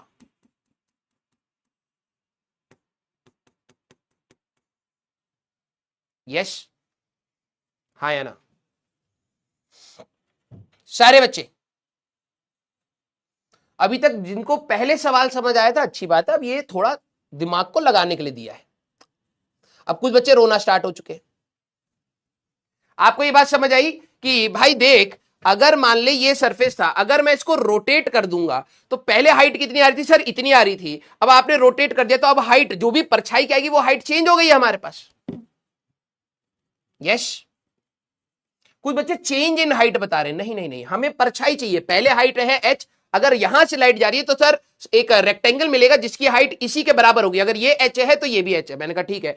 अगर मैं इसको ऐसे रोटेट कर दूंगा तो हाइट जो पहले थी, अब क्या हाइट कम होती चली जाएगी, कम होती चली जाएगी? यस। और जरा नोटिस करना, कुछ बच्चे 3D इमेजिन कर पाते हैं कि सर जैसे जैसे आप इसको रोटेट करोगे हाइट कम होगी, कम होगी, कम होगी, कम होगी। इस टाइम पर आते पूरा सर्कुलर क्रॉस सेक्शन आएगा। दिल बनाइए, जैसे जैसे आप इसको रोटेट करते जाएंगे ये दोनों सेक्शन नीचे आते जाएंगे, नीचे आते जाएंगे, और फिर ये इलिप्स से सर्कल में कन्वर्ट हो जाएंगे। हमें चेंज इन हाइट नहीं चाहिए, हमें चेंज इन हाइट नहीं चाहिए। अब जरा देखना, ये आपका h/2 है, हाँ, और ये भी पिंक वाला आपका h/2 है। हमें चाहिए रेड वाला। तो अब आप देखिए h/2 cos थीटा सर इधर आएगा और h/2 cos थीटा आपका इधर आएगा। cos थीटा स्मॉल एंगल के लिए क्या होता है सर? 1 ही होता है। तो सर अप्रोक्सीमेटली हम लोग इसकी जो हाइट होगी जब रोटेट करा है तो this height will be equal to h approximated, क्योंकि cos थीटा की वैल्यू क्या होती है? 1। तो आपने जो ये टोटल हाइट थी जैसे आपने रोटेट करा तो h/2 cos थीटा और h/2 cos थीटा, तो ये वाला लेंथ अगर आप देखें तो h/2 cos theta, h/2 cos theta, small angle में cos थीटा की वैल्यू 1 ही होती है। तो हम लोग सर अंदाजे के लिए स्मॉल एंगल के लिए हम लोग ये कह सकते हैं, ठीक है, स्मॉल एंगल के लिए हम लोग ये कह सकते हैं this length is r theta, this length is 2r। अब एरिया जरा देखना, अगर मुझे इनकमिंग फ्लक्स चाहिए था, फ्लक्स इनकमिंग, तो पहले ही मैं नेगेटिव लगा दूंगा, हाँ sir, minus E0 into area of projection. जरा देखना, आप कई बच्चे खराब करते हैं, एरिया प्रोजेक्शन में एरिया ऑफ हमारे पास रेक्टेंगल आ जाएगा प्लस एरिया ऑफ इलिप्स आ जाएगा। अब कई बच्चों को एरिया ऑफ इलिप्स नहीं पता है। सर्कल का एरिया क्या होता है? पाई आर का स्क्वायर। इलिप्स का होता है पाई ए इंटू बी। इलिप्स के जब दोनों एक्सिस बराबर हो जाते हैं तो सर्कल बन जाता है। ए और बी जब बराबर हो जाएंगे आर के बराबर तो पाई आर स्क्वायर हो जाएगा। तो जरा ये समझना, ये आएगा बेटा माइनस E0 इंटू ये एरिया अगर आप बात करें हमारे पास 2r ये वाला है, 2rh एक ये आ जाएगा, प्लस हमारे पास पाई ए बी, एक साइड है आपकी आर, ठीक है, और एक साइड है आपका आर थीटा। ये हमारे पास इनकमिंग फ्लक्स होगा। कौन कौन इसको समझ पाया बेटा? मैं I am not challenging you, मैं आपको चैलेंज नहीं कर रहा हूं, मैं आपको सिखाने की कोशिश कर रहा हूं। दोनों में अंतर है, ठीक है। अभी आपका एटीट्यूड सीखने का होना चाहिए कि हाँ यार सर ऐसे बोल रहे तो ऐसे सोचो, ऐसे बोल रहे तो ऐसे सोचो। This should be your attitude. जब एग्जाम में आए तो आपको चैलेंज है कि भाई अब सोच के दिखा तू, तो यहां पर थोड़ा सा साथ चलने की कोशिश करिए बेटा। Sir how h/2? ओहो, तू पूरा ही ले ले बेटा। पहले ये हमारे, अरे राम, तूने इसको रोटेट करा है ना, तो ये कुछ ऐसा हो जाएगा। ये वाली हाइट भी तो रोटेट होगी ना, पहले हाइट ये थी अब रोटेट हो गई ये। तो इससे ऊपर कितना होगा? h/2, इससे कितना होगा? h/2। ये एंगल थीटा तूने यहां रोटेट करा, थीटा तूने यहां रोटेट करा। मुझे तो ये परपेंडिकुलर हाइट चाहिए थी, तो h/2 cos theta, h/2 cos theta, तो cos थीटा स्मॉल एंगल पर 1 होता है, तो h ही मैं इसको मान सकता हूं। मैं ये कह रहा हूं, क्लियर है क्या? यस। सर 3D इमेजिन करने में थोड़ी सी दिक्कत आई, हाँ होगा। तो ये मैंने तुम्हें पहले बोला है कि एडवांस का सवाल कैसा था। अब देखो थोड़ा सा और ऊपर है भाई। एरिया ऑफ इलिप्स जिन बच्चों को नहीं पता है तो वो होता है बेटा हमारे पास पाई ए बी। इसमें ए की वैल्यू कितनी हो जाएगी? एक हो जाएगा आपका आर थीटा, और बी आपका होगा, इसका आधा करना है, दैट इज आर। यस, थोड़ा दिमाग को, हाँ sir twice the area of ellipse नहीं बेटा, आधा इलिप्स ऊपर है, ये वाला एरिया है, और आधा इलिप्स यहां है, तो मैं कंप्लीट एक इलिप्स मान लेता हूं, खत्म। हाँ या ना? यस और नो? सर 2 टाइम्स होगा। अबे भाई, हे राम, इसका एरिया है, area that will be pi A B by 2। Pi A आपका r theta, B that is r divided by 2, ये है इसका एरिया चचा। पाई ए बी बाय 2, पाई ए है एक आपका r theta into r divided by 2, इन दोनों को जोड़ेगा ना, ठीक है। अब देखो यार, मैं आप लोगों से एक रिक्वेस्ट करूंगा, इसमें बहुत सारी चीजें रिक्वायर्ड थी, है ना। कौन कौन पॉजिटिव एटीट्यूड से इसको देख रहा है कि हाँ सर ये सोचना चाहिए था, अगर मैं टिल्ट कर रहा हूं तो परछाई कैसे बनेगी। अब ये क्वेश्चन आपको थोड़ा सा पुश कर रहा है कि इमेजिन करिए कि एक सिलेंडर को टिल्ट करने पर कैप्सूल, जो मेडिसिन की जैसी कैप्सूल होती है, कुछ वैसा ही आपको मिल रहा है। तो अब हमें सिर्फ शेप नहीं सोचनी, अब हमें मैथमेटिकली भी सोचना है कि उसकी परछाई क्या होती है। तो कैप्सूल का ये वाला पार्ट रेक्टेंगल जैसा है, ऊपर हमारे पास इलिप्स है, क्योंकि रेडियस सेम नहीं है हमारे पास, तो हम लोग इसमें कैसे वो करें। सर आपने थीटा एंगल कैसे लिया, पहले हमारे पास ऐसे था, इसका टॉप सरफेस पर रेडियस ऐसे है, जैसे आपने सिलेंडर को थीटा एंगल रोटेट करा तो ये भी थीटा एंगल रोटेट होगा, तो ये थीटा ऊपर जाएगा, थीटा नीचे चला जाएगा यहां से। इसकी परछाई थोड़ना पड़ेगी, परछाई तो एक्स्ट्रा इस वाले की पड़ेगी। सर ये ऊपर चला गया, इसकी तो परछाई आएगी नहीं, कम कर नहीं करा, लेकिन जो नीचे चला जाएगा उसकी परछाई और ऐड हो जाएगी। यस, तो अब इसमें एरिया ऑफ इलिप्स चाहिए, स्मॉल एंगल अप्रोक्सीमेशन चाहिए, थोड़ी सी इमेजिनेशन चाहिए, थोड़ी सी ट्रिग्नोमेट्री, और ये सारी चीजें हमें जरूरत चाहिए कि भाई धीरे धीरे हम लोग अपने लेवल्स को इंक्रीज करें। यस, कई एक बच्चे ने बोला भी है, अब देखो क्या होता है ना कि 3D, कई बच्चे ने 3D इमेजिन करने में ना बहुत परेशान फील करते हैं, बट मुझे ऐसा लगता है कि आपके आसपास हर, ऐसा तो नहीं है ना भाई मैं तेरे को कह रहा हूं कि एक कॉन्वेक्स लेंस है या कॉनकेव लेंस है, उनका फोकल लेंथ निकालना है, लाइट यहां से जाएगी, नहीं कह रहा हूं ना, मैं तेरे को सिर्फ 3D ऑब्जेक्ट की बात कर रहा हूं। तू कोई कार्टून थोड़ना है बे, है 2D स्ट्रक्चर, तू तो 3D स्ट्रक्चर है ना, तेरे आसपास सारी 3D बॉडीज हैं। एक बार मग, एक बच्चे ने बोला सर मग को रोटेट करके देखा, समझ आ गया। आपके पास अगर मग है, आप फोन से लाइट डालिए और लाइट को उस मग को हल्का से टिल्ट करके जरा परछाई देख लीजिए, इतना आपको इनपुट इस तैयारी में देना पड़ेगा। यस, क्लियर, हाँ क्लियर। अब आप सोच के आइए, अगली क्लास में इसके ऊपर डाउट लेंगे, अब इससे ज्यादा नहीं, इस लेवल पर अब आप लोग सोचिए। सर 2R क्यों नहीं हुआ, अबे यार भाई इलिप्स, भाई राम मुझे ऐसा लग रहा है मैं क्यों आ गया हूं तुम्हारे बैच में, हिम्मत बांध बांध कर आ रहा हूं बस। ये होता है भाई बी, ये है ए, ये है बी। सर 2R क्यों नहीं रखा, अबे ये वाला लेंथ रहेगा ना, बी की वैल्यू ये है भाई, आधा इसका, ठीक है। चैट बंद करना पड़ेगा, अब जरा ध्यान से सुनिए।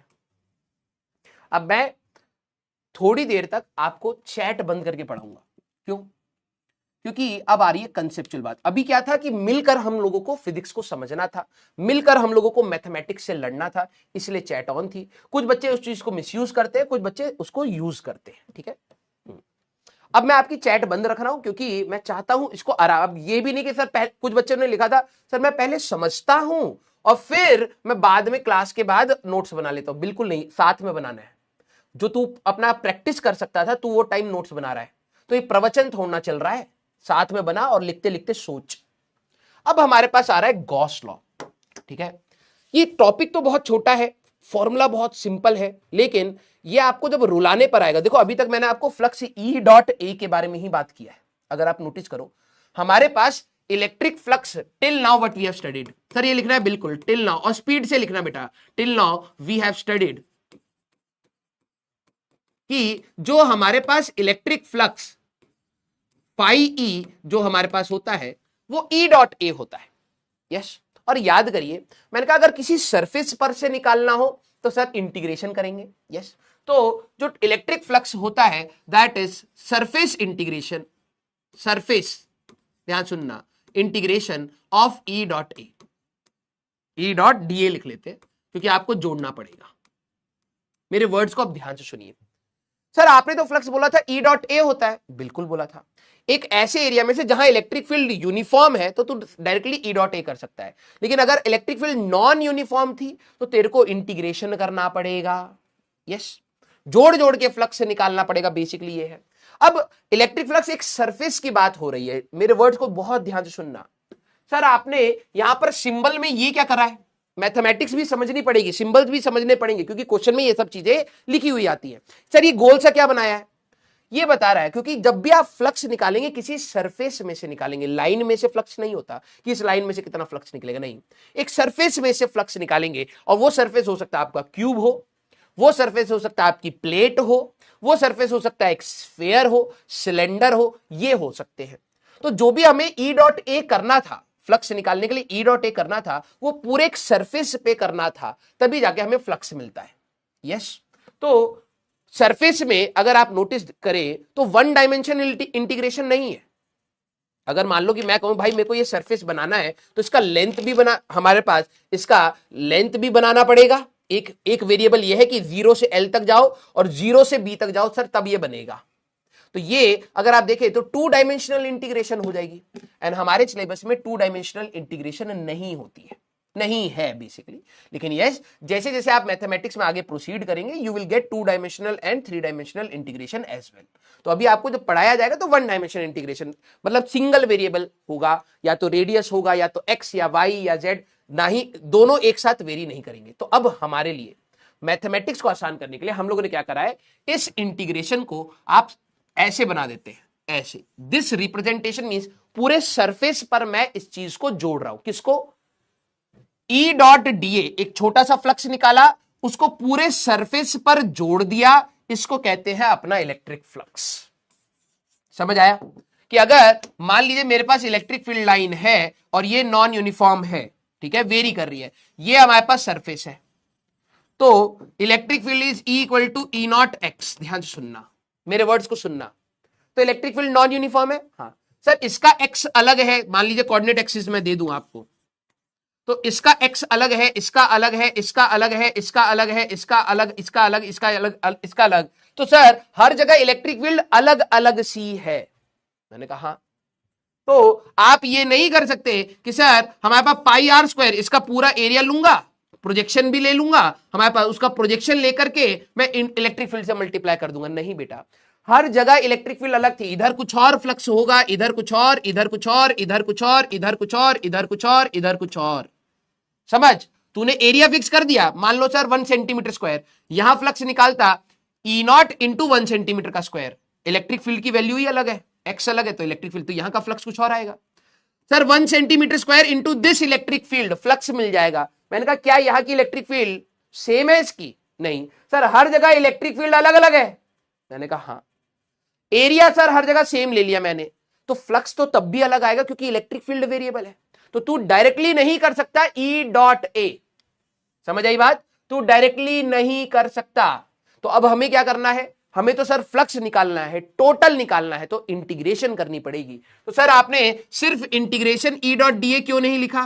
क्योंकि हमारे पास सरफेस कहीं ना कहीं 2 डायमेंशनल है, तो या तो आप डबल इंटीग्रेशन की बात करें जो हमारे सिलेबस में नहीं है, तो इसको कैसे रिप्रेजेंट करते हैं, एक गोल बना देंगे आपको, तो आपको समझ आएगा। एक पूरे सरफेस पे करा है और कई जगह पर एस भी लिख देते हैं। पूरे सरफेस पर आपने ई डॉट डी ए की वैल्यू कैलकुलेट आउट करी, this is your electric flux. समझ आया? ये रिप्रेजेंटेशन आपको समझ आया? अब जरा ये समझना, तो गॉस लॉ ने क्या बात बोली, जो मेरे वर्ड्स को बहुत प्रिसाइसली सुनेगा उसको अपने आप कंसेप्ट क्लियर होते रहेंगे। फ्लक्स निकालना तो आप सिखा ही रहे हो, हाँ सर आपने सिखाया, हमने धीरे धीरे कोशिश करी, कुछ कुछ सीख लिया। तो गॉस लॉ हमें क्या बता रहा है? गॉस लॉ हमें बता रहा है बेटा, स्टेटमेंट को जरा समझना, द इलेक्ट्रिक फ्लक्स लिखना है बेटा statement, through a closed surface,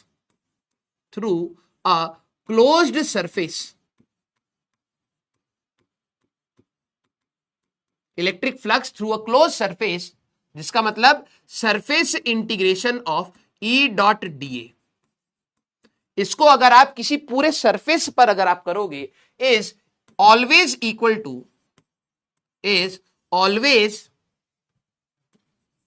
to 1 by epsilon naught times the charge enclosed in it, enclosed in it। क्या बात बोली अभी समझना, enclosed in it। ये स्टेटमेंट है। ये इन्होंने क्या बोला कि अगर आपको किसी भी, ध्यान सुनना, किसी भी क्लोज सरफेस, अब मैं अपनी भाषा में, क्योंकि ठीक है अंग्रेजों की भाषा अपनी भाषा में है, किसी भी क्लोज्ड सरफेस में से, क्लोज्ड सरफेस से इलेक्ट्रिक फ्लक्स निकालना है तो या तो surface integration of E dot ए कर लो, जो अभी तक हम लोग कर ही रहे थे, कहीं ना कहीं पूरे सरफेस में से कितनी फील्ड लाइन परपेंडिकुलर निकल रही है, या तो ये कर लो, और जितना 1/ε0 टाइम्स जितना चार्ज अंदर है, Q इनसाइड इज जितना चार्ज अंदर है उस सरफेस के, जितना चार्ज अंदर है उस सरफेस के, उससे कर लो।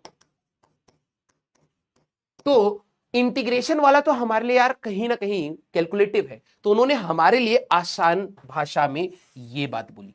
क्या बोला स्टेटमेंट? जरा गॉस लॉ का स्टेटमेंट जरा देखिएगा कि अगर आपको इलेक्ट्रिक फ्लक्स निकालना है विच इज सरफेस इंटीग्रेशन, दोनों में अंतर देख लीजिएगा।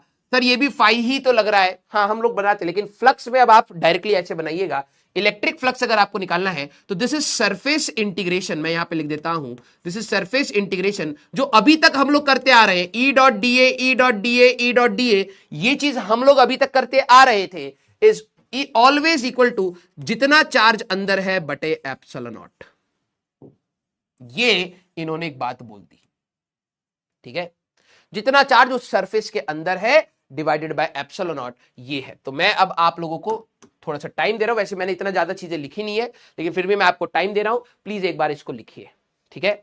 ये इलेक्ट्रिक फ्लक्स है, कभी भी क्लोज्ड सरफेस में से फ्लक्स निकालना हो तो आप क्या करेंगे, याद करिए मैंने आपको एक सवाल कराया था कि इस चार्ज की वजह से इस सरफेस में से फ्लक्स निकाल दीजिए। सारे बच्चे अपनी कॉपी पलटिए, जिन्होंने लिख लिया कॉपी पलट करके एक बार चेक करिए, एक पॉजिटिव चार्ज से एक स्फीयर में से फ्लक्स कितना है। आंसर आया था Q by epsilon not, that is the derivation of Gauss law हमारे सिलेबस के हिसाब से, ठीक है।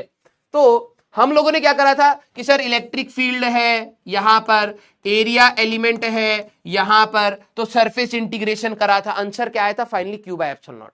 तो गॉस लॉ क्या कहता है, या तो तुम उस तरीके से कर लो इंटीग्रेशन कर करके, या फिर अगर इसमें से आपको फ्लक्स चाहिए था तो सीधे अंदर चार्ज कितना है Q बटे एप्सिलॉन नॉट कर दो, डायरेक्टली मिल जाएगा। क्या आपको ये बात समझ आ गई? तो दिल बनाइए, कॉपी पलटिए बेटा।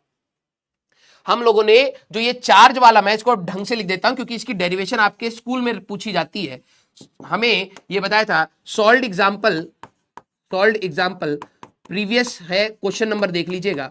एक प्लस क्यू चार्ज है और मैंने आपसे पूछा था कि इस स्फीयर में से इसका फ्लक्स निकालना है, flux of plus Q through sphere. तो उसको, ये सवाल आपका एक्चुअली में, आप लोग तो चुपचाप कर रहे थे क्वेश्चन को, आपने तो ऐसा क्वेश्चन करा, अब डेरिवेशन थी एक्चुअली में वो, दैट उसी को अगर आपके स्कूल में पूछे कि भाई प्रूफ ऑफ गॉस लॉ क्या है तो उसी को आपको करना है, वही है आपका डेरिवेशन, वही तो सेम चिपका देना है। अब मैं रटवाया नहीं, सीधे से क्वेश्चन करा, आपने क्वेश्चन करा, हो गया। और अगर आप नोटिस करें हमारे पास जब हम लोगों ने इलेक्ट्रिक फ्लक्स निकाला तो आप लोगों ने क्या करा sir, surface integration of E dot D A ही करा। याद करिए, पूरे प्रोसेस को समझिए। आपने लेक्चर नंबर कौन सा था, क्वेश्चन नंबर कौन सा है, क्वेश्चन, अबे हाँ,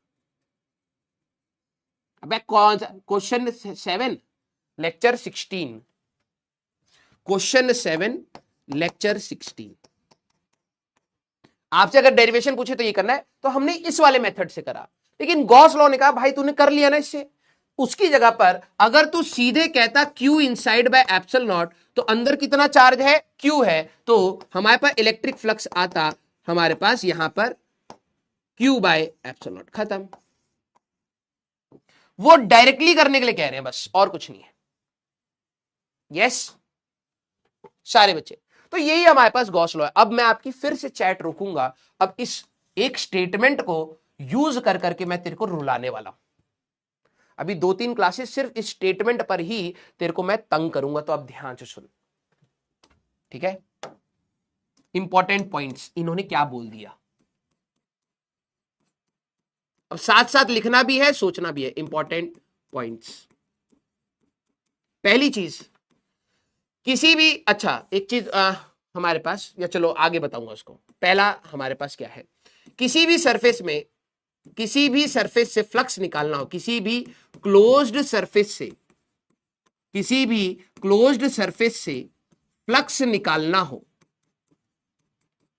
निकालना हो तो सिर्फ इनसाइड चार्ज को देखो, इनसाइड चार्ज को देखो। ध्यान सुनना, जो उन्होंने बात बोली है वही चीज मैं तेरे को बेसिक भाषा में समझा रहा हूं। जैसे मान लो कि मेरे पास एक प्लस क्यू चार्ज था, ठीक है, मैंने कहा इसमें से, इस सरफेस में से फ्लक्स बताओ। एक ये सवाल, मेरे पास एक माइनस क्यू चार्ज है, मैंने कहा इस सरफेस में से फ्लक्स बताओ। ठीक है, मेरे पास एक प्लस क्यू और एक माइनस क्यू ऐसे है, इस सरफेस में से फ्लक्स बताओ। हमारे पास एक plus Q plus 2q minus 3q या माइनस 4q, इस सरफेस में से फ्लक्स बताओ। हमारे पास सारे बच्चे, अब मैं आपकी चैट ऑन कर रहा हूं, सारे इंपॉर्टेंट पॉइंट्स पर ध्यान से समझना। इस सरफेस मुझे फ्लक्स बताना है, तो फ्लक्स कभी भी अगर आप लिखेंगे बेटा फ्लक्स, इलेक्ट्रिक फ्लक्स, तो आप क्या कर सकते हैं, इंटीग्रेशन से भी जाना चाहे तो आप जा सकते हैं। समझ रहे हो, गॉस लॉ ने हमें कहां मदद करी, वो कह रहे हैं अगर आपको इंटीग्रेशन से निकालना है वहां से फ्लक्स मिल जाएगा, लेकिन हमेशा क्या मिलेगा, Q by epsilon not. Inside कितना चार्ज है, तो सर फ्लक्स होता है इनसाइड कितना चार्ज है बटे एप्सिलॉन नॉट, तो सर अंदर चार्ज है क्यू, तो ये क्यू बाय एप्सिलॉन नॉट, हमारे पास ये इलेक्ट्रिक फ्लक्स होगा। तो पहले वाले का आंसर ये आएगा, चाहे अब तुम मैथमेटिक्स इंटीग्रेशन से जाओ, आंसर यही आएगा। क्लियर सर, इसमें अगर मेरे को इस सरफेस में से फ्लक्स निकालना है, तो मैंने कहा कि इलेक्ट्रिक फ्लक्स क्या होगा, हमारे पास अंदर कितना चार्ज है, sir minus Q divided by epsilon not, यही आएगा, खत्म। तो इंटीग्रेशन से करके निकालेगा तो भी यही आएगा, और डायरेक्टली अंदर कितना चार्ज है उसको यूज कर लेगा तब भी यही आएगा। तो गॉस लॉ हमें आसानी से फ्लक्स निकालने में मदद करता है। जरा यहां पर समझना, अगर मैं बोलूं कि भाई इलेक्ट्रिक फ्लक्स कितना है, तो इनसाइड चार्ज क्यू इनसाइड कितना था, plus Q minus Q divided by epsilon not, तो सर इसका फ्लक्स आएगा 0, खत्म, इसका फ्लक्स आएगा 0। अगर मैं आपसे पूछूं कि इलेक्ट्रिक फ्लक्स कितना है, तो sir total charge Q plus 2Q, charge scalar है, Q plus 2Q minus 4Q divided by epsilon not, तो सर ये आ जाएगा माइनस 2Q, नहीं हमारे पास 3 minus Q by epsilon not, ये हमारे पास इसका फ्लक्स होगा। क्लियर हुई क्या बात? यस। तो गॉस लॉ ने क्या बोला, तेरे को इंटीग्रेशन करना है तू कर ले, आएगा तेरा यही। तो ये हमें अब काम आता है बेटा, ये अब हमें काम आता है। अब अच्छा एक बात बताओ, इसका फ्लक्स, अब देखो लेयर बाय लेयर इसको समझना कि कितनी गहरी बातें। इसका जो फ्लक्स आया, क्योंकि चार्ज पॉजिटिव है, इसका फ्लक्स सर पॉजिटिव आया है, दैट मींस आउटगोइंग होगा।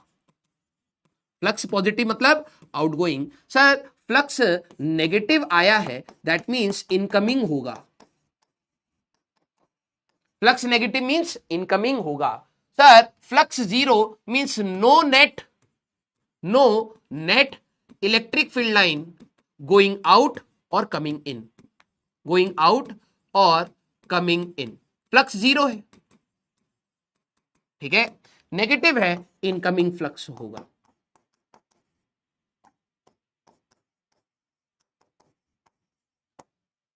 यस, हाँ या ना?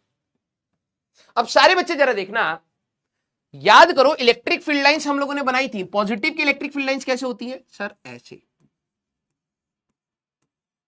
अगर तू स्मॉल एरिया लेकर के, सारे बच्चे दिल बनाएंगे, स्मॉल एरिया लेकर के अगर तू फ्लक्स निकालता भी तो यहां पर एरिया लेंगे सर, ये आएगा डीए, इनके बीच का एंगल इज 0, तो सर cos 0 इज 1, फ्लक्स आएगा पॉजिटिव पॉजिटिव पॉजिटिव, हर जगह से पॉजिटिव आएगा, तो ये फ्लक्स पॉजिटिव आया अपने आप।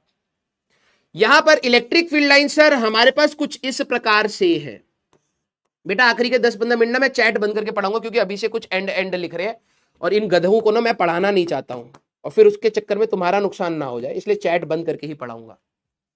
राइट, नेगेटिव की इलेक्ट्रिक फील्ड इधर है, तो सर ये क्या बताना चाह रहा है? नेगेटिव बताना चाह रहा है, इलेक्ट्रिक फील्ड लाइंस इधर आ रही है, एरिया वेक्टर इधर है, तो ये इलेक्ट्रिक फील्ड लाइंस इस सरफेस को एंटर कर रही होंगी, ये रिप्रेजेंटेशन है। सर यहां तो फ्लक्स 0 आ गया।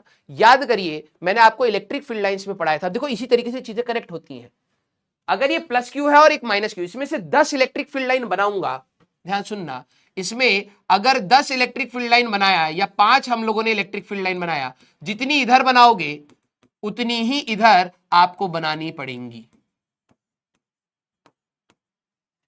तो जितनी इस सरफेस में से जितनी बाहर निकली होंगी उतनी ही अंदर आ जाएंगी।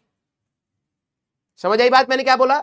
याद करो कि मैंने कहा था नंबर ऑफ फील्ड लाइंस कितनी, जिसका चार्ज ज्यादा होगा उतनी ही ज्यादा आपको लाइंस बनानी है। तो मैंने अभी आपको क्या दिया, plus Q and minus Q, तो सर एक से निकलेंगी एक पर आएंगी, इस पर 10 लाइन बनाओगे तो इस पर भी 10 लाइन आएंगी, तो इस पॉजिटिव चार्ज की वजह से 10 लाइन अगर सरफेस को बाहर निकली तो 10 लाइन इधर भी हमारे पास आ रही होंगी। तो फ्लक्स क्या होता था, कितनी इलेक्ट्रिक फील्ड लाइन सरफेस को परपेंडिकुलरली हमारे पास क्रॉस कर रही है, तो इसने अगर बाहर निकाली आउटगोइंग फ्लक्स तो इसका इनकमिंग फ्लक्स, दोनों का charge same, flux is equal to 0।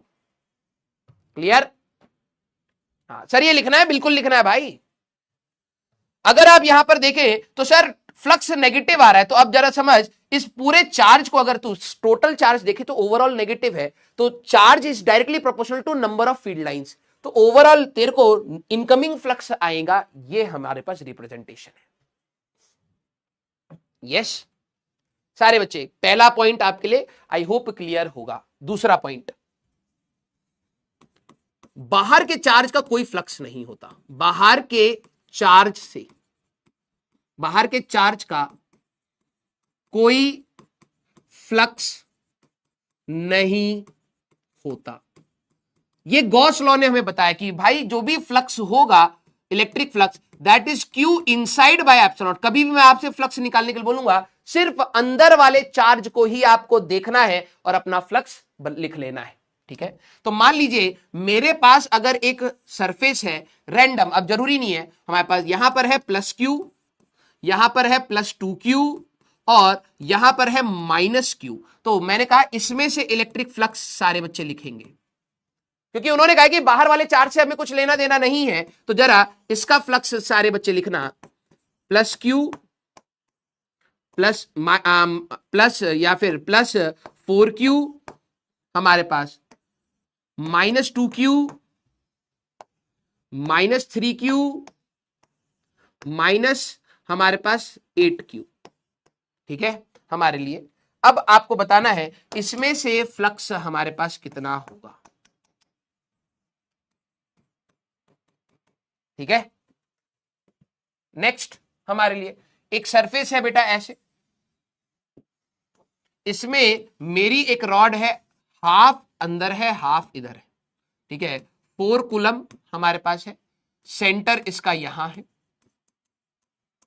हमारे लिए, प्लस 2q ये है, माइनस 3q ये है, प्लस 7q यहां है, माइनस 8q यहां है। ठीक है, 8q हमारे पास यहां है, इसमें से टोटल फ्लक्स आपको बताना है। चलिए भाई बहुत आसान है गॉस लॉ, तो सरफेस में से गॉस लॉ अगर मैं लगाऊंगा तो जरा यहां पे समझना, तो अंदर वाला चार्ज चाहिए क्यू इनसाइड बाय एप्सिलॉन, बाहर वाले का फ्लक्स नहीं होता। कोई बच्चा बोले क्यों नहीं होता सर? अरे दादा यहां पर एक चार्ज है, मान ले ये एक सरफेस दे दिया, तो इस चार्ज की अगर तू इलेक्ट्रिक फील्ड लाइंस बनाएगा तो ऐसे जाएगी, ऐसे जाएगी, ऐसे जाएगी, ऐसे जाएगी, ऐसे जाएगी, जितनी फील्ड लाइन एंटर करेंगी, जितनी एंटर हुई उतनी बाहर निकली, उतनी बाहर गई, तो फ्लक्स आपका क्या हो जाएगा? 0। तो अगर चार्ज बाहर है तो उसका फ्लक्स इस सरफेस में से हमेशा जीरो ही रहेगा। मान ले तूने एक बल्ब लिया, अब बल्ब के जैसे सोचियो, एक बल्ब लिया तो उसमें से लाइट रेज बाहर निकलेंगी। इस सरफेस में से, मैंने कहा इस सरफेस में से कितनी लाइट निकल रही है, तो तू यही बोलेगा ना लाइट तो बल्ब दे रहा है, ये सरफेस थोड़ा ना दे रहा है, इसके अंदर कोई बल्ब ही नहीं है। तो सर अगर आप इस बल्ब को सरफेस के अंदर डालोगे तो यही बल्ब की लाइट इस सरफेस से निकलेगी। अगर आप उसको साइड में कर दोगे, सरफेस से बाहर निकाल दोगे, इसने थोड़ा ना लाइट बनाई, लाइट तो इसने बनाई है, तो जो भी लाइट रेज इस सरफेस को एंटर करेंगी उतनी बाहर निकल जाएगी। इसमें से कोई लाइट नहीं निकली, एंटर हुई बाहर निकल गई, ये नॉर्मल ही है। क्लियर हुआ क्या? यस। तो हमारे पास अगर आप यहां पर देखेंगे तो flux is Q inside by epsilon not, तो क्यू इनसाइड हमारे पास क्या रहेगा बेटा sir, that is equal two plus Q plus 2q, बाहर वाले को देखना भी नहीं है, 3q by epsilon not. Clear sir? इसमें क्या रहेगा, बाहर वाले को देखना ही नहीं है, इसकी जितनी इलेक्ट्रिक फील्ड लाइन एंटर करेंगी उतनी बाहर निकल जाएंगी। तो हमारे पास Q, हमारे पास प्लस 4q, कौन कौन से चार्ज ले रहा हूं ध्यान से समझना, माइनस 8q हमारे पास बाय एप्सिलॉन नॉट, तो ये कितना आ जाएगा बेटा 4 5 minus 3q by epsilon not. This is your answer. Sir इसमें कैसे करूंगा, अब तो रॉड आ गया, तो कोई नहीं, हमारा सिर्फ ये वाला चार्ज अंदर है इस सरफेस के, तो 2 कूलम आपका यहां है, 2 कूलम आपका यहां है, तो हमारे पास रहेगा ये 2q, इसको ना q में, q के टर्म्स में ही ले लेना बेटा, ठीक है, q एंड q, 4q मैंने इसको दे दिया, ठीक है। तो जरा यहां पे समझना, हमारे पास ये कितना रहेगा प्लस टू और माइनस 3q, ठीक है, डिवाइडेड बाय एप्सिलॉन, जो अंदर चार्ज है सिर्फ उसको देखना है, तो ये q बाय एप्सिलॉन नॉट, ये आपका टोटल इलेक्ट्रिक फ्लक्स इस सरफेस में से होगा। क्लियर? बहुत आसान है भाई, लिटरली बता रहा हूं, बहुत ही ज्यादा हमारे पास आसान है। यस। अभी मैं रॉड, रिंग, डिस्क, बहुत सारी चीजें देना स्टार्ट करूंगा, लेकिन अभी धीरे धीरे कंसेप्ट सोचते हैं, उन्होंने जो बोला है वो हमें देखना है। Clear? Very good. Next, charge कहीं पर भी हो, चार्ज कहीं पर भी हो, इनसाइड कहीं पर भी हो, इनसाइड सरफेस, हमें फ्लक्स लिखते समय उसका लोड नहीं लेना। क्या कहा? ध्यान से सुनिएगा, बहुत इंपॉर्टेंट चीज बता रहा हूं, चैट बंद कर रहा हूं, बहुत ज्यादा इंपॉर्टेंट है, इससे सवाल बनेंगे। क्योंकि गॉस लॉ के स्टेटमेंट में उन्होंने कहा कि अगर एक क्लोज्ड सरफेस है, उसमें से अगर आपको फ्लक्स लिखना है तो जितना भी चार्ज अंदर है बटे एप्सिलॉन नॉट कर दो, आंसर आएगा। उन्होंने कहीं ये बोला कि चार्ज सेंटर पर होना चाहिए? नहीं। कभी ये बोला कि चार्ज कोने पर होना चाहिए? कुछ नहीं बोला। तो हम लोग उसको एज ए लेवरेज लेंगे कि भाई अगर मान लीजिए मैंने आपको बोला कि भाई एक हमारे पास यहां पर सरफेस है, ठीक है, या पहले स्फीयर बिल्कुल सिमेट्रिकल की बात करता हूं, कि हमारे पास यहां पर एक चार्ज है बिल्कुल at the centre, charge at centre, तो इसमें से फ्लक्स कितना होगा, तो फ्लक्स सिर्फ अंदर कितना चार्ज है उस पर देखेंगे, sir q by epsilon not होगा, खत्म, दैट्स इट। अब कुछ बच्चे कहते हैं कि सर हमारे को ना सवाल आया था कि यहां पर ऐसे है और चार्ज यहां रखा हुआ था सर, तो फ्लक्स कितना होगा? हमें इससे कोई लेना देना नहीं है कि चार्ज सेंटर पर हो, ये कहीं पर भी गॉस लॉ में नहीं बोला था charge should always be symmetrical, never, ठीक है। तो हमारे पास चार्ज डिस्प्लेस्ड हो, सेंट्रिक ना हो, नॉट सेंट्रिक, ये सेंटर पर नहीं है, ठीक है। अगर मैं आपसे इलेक्ट्रिक फ्लक्स पूछूंगा तो बस आपको अंदर का चार्ज देखना है, ये q बाय एप्सिलॉन नॉट आएगा, ये भी हमारे पास q बाय एप्सिलॉन नॉट होगा। चार्ज कहीं पर भी हो, डजंट मैटर। जरा ध्यान सुनना, अगर मैंने आपको एक रैंडम सरफेस ऐसा दिया और मैंने कहा कि भाई चार्ज यहां बिल्कुल बीच बीच में सा दिख रहा है, तो फ्लक्स कितना होगा सर? फ्लक्स होगा q बाय एप्सिलॉन नॉट। और अगर मैंने आपको यही रैंडम सरफेस दिया और चार्ज मेरा यहां पर है, पॉइंट चार्ज मेरा यहां पर है, तो फ्लक्स अभी भी हमारे पास क्या होगा? q by epsilon not. हमें सिर्फ और सिर्फ अंदर वाले चार्जेस से ही देखना है, सीधी सी बात। चार्ज सिमेट्रिक हो ना हो, अंदर कितना चार्ज है वही हमारा इलेक्ट्रिक फ्लक्स देगा। इसके बाहर -5q होता, उससे कोई लेना देना नहीं। इसके बाहर -7q होता, कोई लेना देना नहीं। इसके बाहर +q और होता, -3q और होता, कोई लेना देना नहीं। इसके बाद +5q यहां होता, -8q यहां होता, उससे भी कोई लेना देना नहीं। क्या आपको यह बात समझ आई, हां या ना? यस और नो? सारे बच्चे, क्या आपको ये बात समझ आई? यस और नो? बेटा बहुत इंपॉर्टेंट चीज चल रही है। यस और नो? ठीक है। फ्लक्स कभी भी मैं पूछूं तो क्लोज सरफेस बनाना और देखना अंदर कितना चार्ज है, बाहर वाले का कोई लेना देना नहीं है। चार्ज अंदर सेंटर पर हो, सिमेट्रिक हो ना हो, शेप स्फेरिकल हो, टेढ़ा मेढ़ा, फ्लक्स पूछा है अंदर चार्ज बटे एप्सिलॉन नॉट। Very good. जरा नेक्स्ट चीज देखना, डी। जिस सरफेस में से आप फ्लक्स निकालते हो, जिस सरफेस में से, मैं आपकी चैट रोक रहा हूं क्योंकि ये देखो एक स्टेटमेंट फिजिक्स का, एक स्टेटमेंट आपको कितना तंग करेगा अभी देखना। जिस सरफेस में से आप फ्लक्स निकालते हो उसको गॉसियन सरफेस बोलते हैं। क्या बोलते हैं बेटा? Gaussian surface.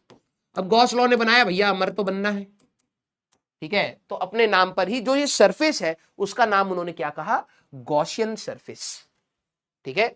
जिस सरफेस में से आपने फ्लक्स निकाला, जैसे मान लीजिए मैं आपको कह रहा हूं कि ये हमारे पास एक सरफेस है, ये हमारे पास एक चार्ज है Q। अब यही हमारे पास सरफेस है, यही चार्ज है हमारे पास Q। बहुत इंपॉर्टेंट चीज बता रहा हूं, स्कूल में ये जनरली या तो कंफ्यूज कर दी जाती है, तो बच्चा पूछता रह जाता है सर आप हर बार सिमेट्रिक क्यों बना रहे हो।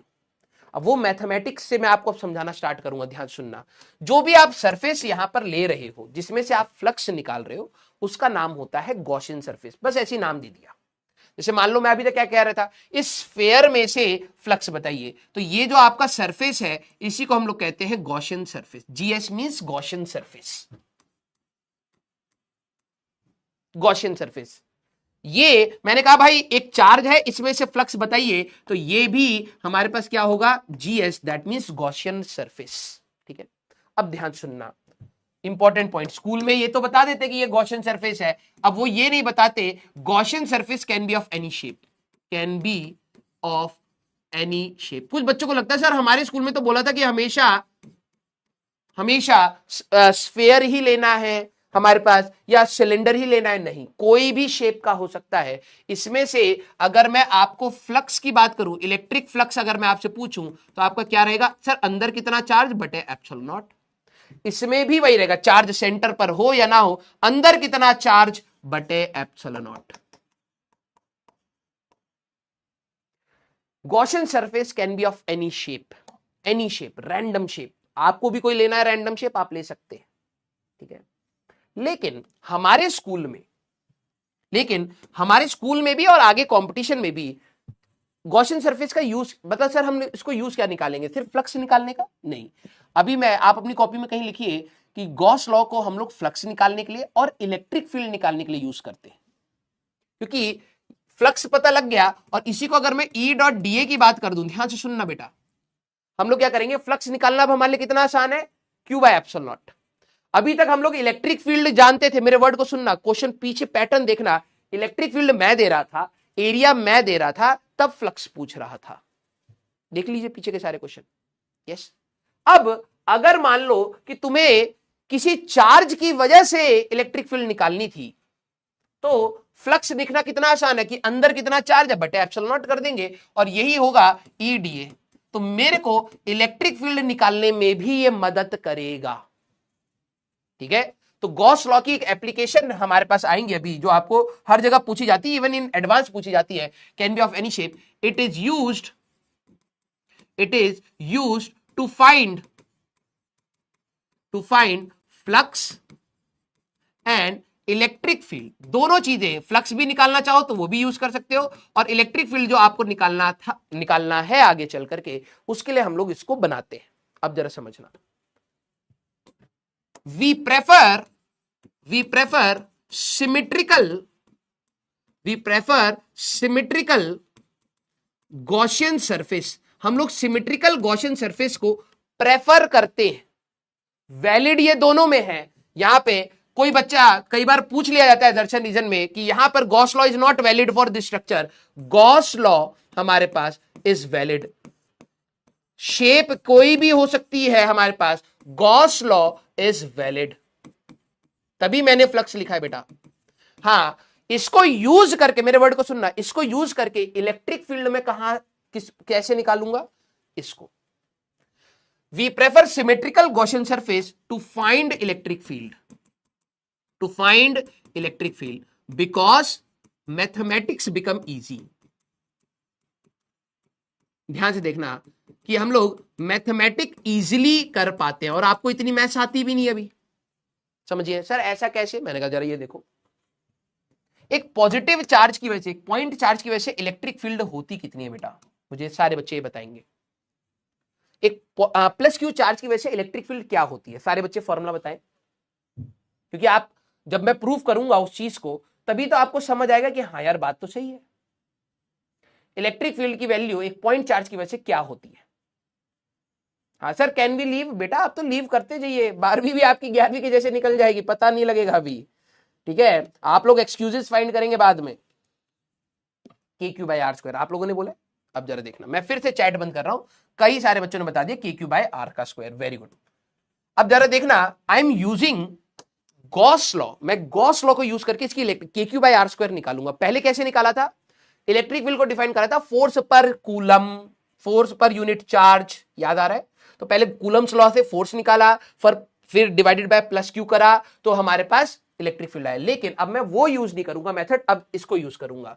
तो सर इस पॉजिटिव चार्ज की इलेक्ट्रिक फील्ड कहीं ना कहीं ऐसे होगी। मैंने कहा अगर मैं यहां पर एक एरिया एलिमेंट डीए ले लूं तो वो भी सर इधर होगा। मैंने कहा राइट, क्योंकि ये सिमेट्रिक है। ध्यान सुनना, यहां अगर इलेक्ट्रिक फील्ड ई है तो यहां पर भी सर ई होगा। मैंने कहा राइट। यहां पर भी ई होगा। मैंने कहा राइट। यहां पर भी ई होगा। मैंने कहा right. Sir electric field symmetric लेने का बेनिफिट जरा देखना, तो sir this will be the surface integration of E dot D ए।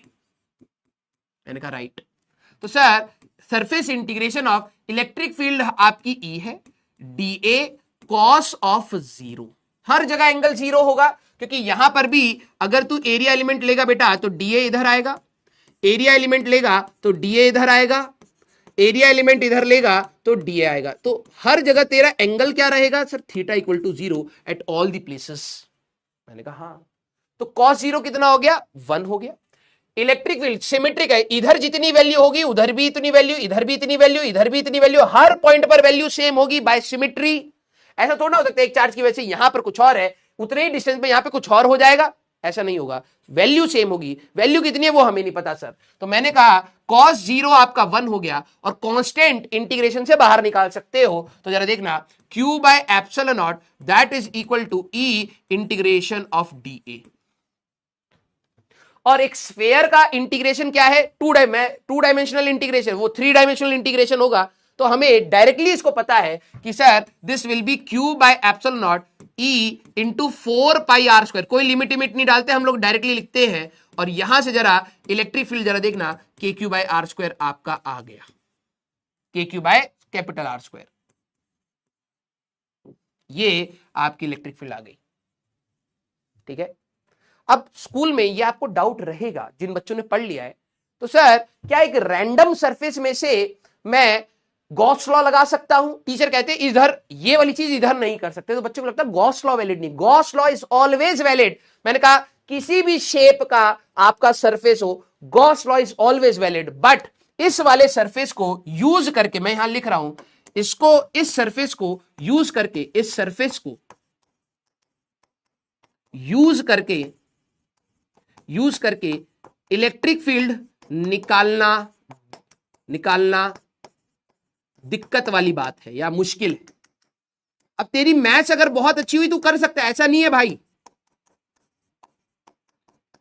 मुश्किल किस सेंस में है? मैथमेटिकली है। जरा ये समझ क्यों।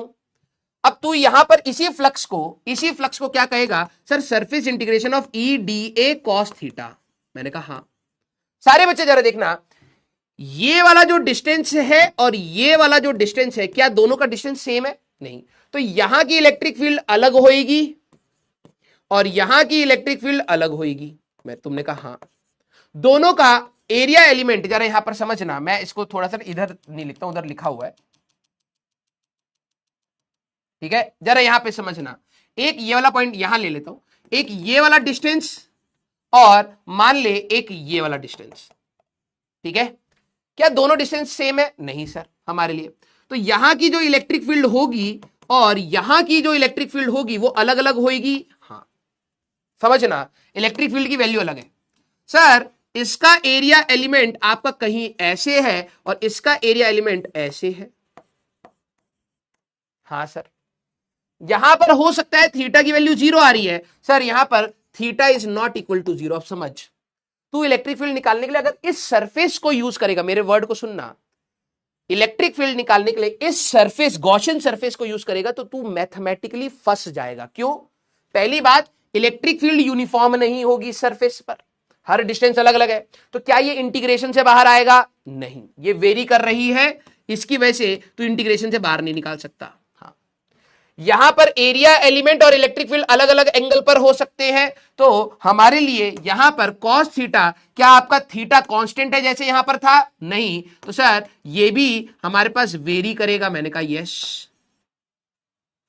और मान ले मेरी बात कि इलेक्ट्रिक फील्ड बाहर भी आ जाता, cos थीटा कांस्टेंट भी हो जाता, इंटीग्रेशन ऑफ डीए, स्फेयर का इंटीग्रेशन तो तेरे को 4πr² याद नहीं था उस समय, तो इस रैंडम सरफेस का, कोई भी रैंडम सरफेस का एरिया निकाल पाएगा? एरिया का कोई फॉर्मूला होगा? नहीं। तो ये भी हमारे लिए अननोन है कि कौन सा सरफेस है भाई, उसका एरिया क्या है, अननोन। तो एक्चुअली में ये मैथमेटिकली हमारे लिए इंपॉसिबल हो जाएगा कैलकुलेट आउट करना। समझ आई मेरी बात? ये मैथमेटिकली हमारे लिए इंपॉसिबल हो जाएगा इस गॉसियन सरफेस से इलेक्ट्रिक फील्ड निकालना। इसीलिए हम लोग क्या यूज करते हैं, V can be of any shape. It is used to find electric field and field. We prefer symmetrical Gaussian surface. Symmetrical क्यों? Symmetrical लोगे तो हर जगह इलेक्ट्रिक फील्ड की वैल्यू सेम होगी, तो ये इंटीग्रेशन से बाहर आएगा। यहां पर जो भी एंगल होगा वो हर जगह होगा, तो ये एक फिक्स एंगल होगा। और इंटीग्रेशन, सिमेट्रिकल सरफेस है तो स्फीयर होगा, सिलेंडर होगा, कुछ भी होगा, उसका एरिया तेरे को पता होगा। तेरे को 2 डायमेंशनल इंटीग्रेशन करनी नहीं है, डायरेक्टली रिजल्ट लिखना है, तो ये आसान हो जाएगा। समझ आई बात? यहां पर इंपॉर्टेंट पॉइंट्स में मैं यहां पे लिख रहा हूं, दोनों में गॉस लॉ वैलिड है, इसमें भी और इसमें भी गॉस लॉ वैलिड है। बट हम सिमेट्रिक वाले को यूज करते हैं, हम सिमेट्रिक यूज करते हैं फॉर इजी कैलकुलेशंस। हमारी कैलकुलेशन आसान हो जाए इसलिए हम लोग सिमेट्रिक वाले को यूज करते हैं। कहने का मतलब क्या है सर? कहने का मतलब यह है कि आगे चल के, ध्यान से सुनना, if we need to find electric field, if we need to find electric field, आगे चल के जब भी आपको इलेक्ट्रिक फील्ड बनाना है तो पॉजिटिव चार्ज की वजह से जब भी इलेक्ट्रिक फील्ड निकालना है, पॉइंट चार्ज, तो आप क्या करेंगे? ऐसा नहीं उसके अराउंड रैंडम गॉसियन सरफेस ले लिया, रैंडम ले लेगा तो मैथमेटिक्स तेरे लिए कॉम्प्लिकेटेड हो जाएगी। तो तू एक स्फेयर ले ले, सिमेट्रिक, जैसा चार्ज वैसा, तो इसके लिए स्फेयर गॉसियन सरफेस होगा, तो तेरे लिए आसान हो जाएगा। अगर मान ले एक वायर है बेटा, तो इसका गॉसियन सरफेस कैसा लेना चाहिए हमें? जैसा सरफेस है वैसा ही sir, symmetric Gaussian surface. Cylinder हमारे पास गॉसियन सरफेस होना चाहिए। क्लियर? सीधी बात कि सर अगर टेढ़ा मेढ़ा लेंगे तो क्या गॉस लॉ नहीं हो लगेगा? गॉस लॉ तो फिर भी लगेगा बेटा, बस बात यह है कि तू और मैं मैथमेटिकली कंस्ट्रेंट हो जाएंगे या मैथमेटिकली फंस जाएंगे, हम उसको सॉल्व नहीं कर पाएंगे। क्लियर हुई क्या बात? विकास कुमार बेटा स्पैम करना बंद कर, ठीक है? चलो इसका जुगाड़ करते हैं। क्लियर? यस। यार आपकी क्लास में क्या दिक्कत है? राम, बहुत मुश्किल है आप लोगों के लिए। You are all easy man, weak man.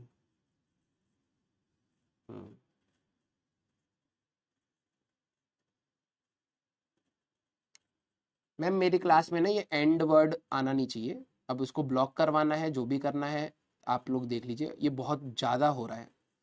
17-18 lecture होने वाले हैं, मैं तब से टॉलरेट कर रहा हूँ। अब बच्चे ना बहुत ज़्यादा स्पैम करते हैं, तो ये माइंडसेट ना थोड़ा सा खराब करता है, पढ़ा रहे हैं उसमें इरिटेट कर रहे हैं।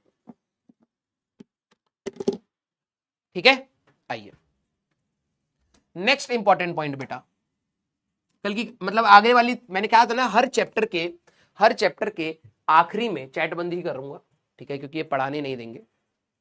हर चैप्टर के आखिरी में आकर आप खराब करोगे और देख लेना इधर से एडवांस के सवाल कितने आते हैं, ठीक है। इसलिए मैं बहुत पेशेंटली आराम आराम से पढ़ा रहा हूं, लेकिन ठीक है। नेक्स्ट हमारे पास flux, electric flux, shape and size of Gaussian surface पर डिपेंड नहीं करता। क्या कहना चाह रहे हो सर? डिपेंड नहीं करता। क्या कहना चाह रहे हो सर? मैंने कहा कि मान लो कि मेरे पास एक चार्ज ये है प्लस क्यू, ये है गॉसियन सरफेस, फ्लक्स कितना होगा ये बताइए। यही चार्ज प्लस क्यू, इसके अराउंड मैंने क्यूब ले लिया है, क्लोज्ड सरफेस, तो अब इसमें से फ्लक्स कितना होगा। यही चार्ज प्लस क्यू हमारे पास, इसके अराउंड गॉसियन सरफेस ऐसा है, तो इलेक्ट्रिक फ्लक्स कितना होगा। सर यही चार्ज हमारे पास ये है, मैंने इसके अराउंड बड़ा कोन ले लिया, छोटा कोन लो या बड़ा कोन लो कोई फर्क नहीं पड़ता, इलेक्ट्रिक फ्लक्स कितना होगा हमारे पास। यहां पर अगर मान लीजिए यही हमारे पास एक पॉजिटिव चार्ज था, ठीक है, और मैंने इसके ऊपर एक छोटा सा क्यूब लिया है बस, ठीक है, तो इलेक्ट्रिक फ्लक्स कितना होगा। नेक्स्ट इंपॉर्टेंट पॉइंट, ये कंफ्यूज करने के लिए आपको ऑब्जेक्टिव्स में मिलता है कि भाई इसमें से कितना फ्लक्स है और इसमें से कितना फ्लक्स है, उसका रेशियो बता दो। गधे बच्चे कहते हैं, जैसे वो कहते हैं एक कोन है जिसका साइज हम लोगों ने डबल कर दिया, ये कोन और ये कोन डबल साइज का हो गया है, तो अब फ्लक्स बता दो। तो कई बच्चे कहते हैं सर फ्लक्स बढ़ जाएगा। अबे गधा है क्या, इसमें से 10 इलेक्ट्रिक फील्ड लाइंस निकल रही थी, तो वो इलेक्ट्रिक फील्ड लाइंस हमारे पास इसमें से पास करेंगी, हाँ यस इसमें से पास करेंगी। सेम अगर तूने कोन इसका बड़ा कर दिया तो यही 10 फील्ड लाइंस इसमें से भी तो पास करेंगी। तो हमारे पास साइज कितना बड़ा है गॉसियन सरफेस का, क्या उससे फ्लक्स डिसाइड होगा? नहीं। फ्लक्स सिर्फ और सिर्फ ना ही लोकेशन पर मैटर करता है, ना ही शेप पर मैटर करता है। इसमें भी आपका क्यू बाय एप्सिलॉन नॉट है, इसमें भी क्यू बाय एप्सिलॉन नॉट है, इसमें भी क्यू बाय एप्सिलॉन नॉट है, इसमें भी क्यू बाय एप्सिलॉन नॉट है, इसमें भी क्यू बाय एप्सिलॉन नॉट है। ध्यान से सुनिए, ये फ्लक्स आपका हमेशा ऐसे ही रहेगा, शेप एंड साइज से कोई लेना देना हमारे पास नहीं होता है। शेप एंड साइज से गॉसियन सरफेस का यहां पर कोई भी लेना देना नहीं होता है। एफ,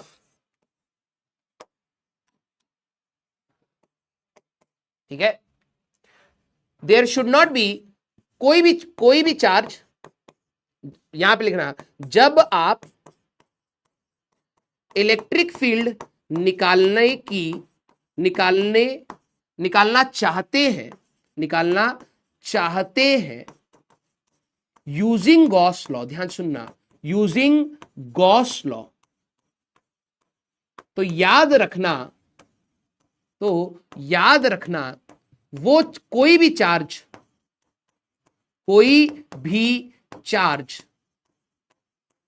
गॉसियन सरफेस पर नहीं होना चाहिए। अब ये गॉस लॉ ने थोड़ा ना बोला है, ये उनके एक स्टेटमेंट से हम लोग क्या क्या चीजें समझ पा रहे हैं, समझो जरा। अगर मेरे को गॉस लॉ को यूज करके, सारे बच्चे जरा समझना, अगर मेरे को गॉस लॉ को यूज करके इलेक्ट्रिक फील्ड निकालनी थी, कुछ बच्चे को स्कूल में पढ़ाते भी है कि कोई भी चार्ज गॉसियन सरफेस पर नहीं होना चाहिए। बच्चे ये स्टेटमेंट कुछ जानते भी होंगे, सर स्कूल में बताया था या फिर हमारे ट्यूशन में ये चीज बताई थी कि कोई भी चार्ज गॉसियन सरफेस पर नहीं होना चाहिए। रीजन क्या? सर रीजन नहीं, बस बताया था कि नहीं कैलकुलेट कर पाओ। क्या नहीं कैलकुलेट कर पाओगे, क्या नहीं कैलकुलेट कर पाओगे? आगे चल करके आप देखोगे कि हमारे पास अभी आगे जब अगली क्लास में मैं क्वेश्चन कराऊंगा तो देखना आप कि मैं गॉसियन सरफेस के ऊपर ऐसा बनाऊंगा कि मान लो मेरे पास एक क्यूब गॉसियन सरफेस है, ठीक है, और यहां पर मेरे पास कोने पर एक चार्ज है। सवाल आते हैं ऐसे। तो गॉसियन सरफेस को क्या कोई चार्ज कट कर सकता है? बिल्कुल कर सकता है। स्कूल में पढ़ लिया या वहां किताबों में पढ़ा कि कट नहीं करना चाहिए। अभी क्यों नहीं करना चाहिए? अगर मैं सिर्फ फ्लक्स निकालना चाहता हूं, सिर्फ फ्लक्स, मेरे वर्ड को सुनना, अगर सिर्फ फ्लक्स निकालना चाहता हूं तो कट कर जाए, कोई दिक्कत नहीं है। समझ रहे हो? ये कट करा तो था, अगर आपने नोटिस किया हो, मैंने जब यहां पे एक सवाल कराया तो गॉसियन सरफेस तो कट करा है, हाँ, तो फ्लक्स भी लिख दिया सर आपने, लेकिन हमारे टीचर ने तो बोला था कि सर कट नहीं करना चाहिए। वो इसलिए बोला था, शायद तूने सुना नहीं या उन्होंने बताया नहीं, ध्यान से सुना। अगर मैं इलेक्ट्रिक फील्ड, क्योंकि फ्लक्स होता क्या है बेटा, electric flux is integration of E dot D A, मतलब पूरे सरफेस पर तेरे को electric field into area, electric field into area, electric field into area, electric field into area बार बार करके जोड़ना था। समझा तू? सरफेस इंटीग्रेशन मतलब सर जोड़ना है किस चीज को? E इंटू ए, ई इंटू ए, ई इंटू ए, यही चीज कर करके हमें जोड़ना है। अब प्रॉब्लम यह है कि अगर ये चार्ज हमारे पास गॉसियन सरफेस को कट कर गया एंड आप इलेक्ट्रिक फील्ड निकालना चाहते हैं, आप इलेक्ट्रिक फील्ड निकालना चाहते हैं, तो यहां पर इसके पास electric field is not defined. ध्यान से सुन रहा है? एक चार्ज के, जब चार्ज की इलेक्ट्रिक फील्ड होती है के क्यू बाई आर स्क्वायर, जब तू इसके पास बहुत पास पहुंचेगा electric field is not defined, तो एक्चुअली में जब तू ई डॉट डी ए करेगा तो मैथमेटिकली फंस जाएगा।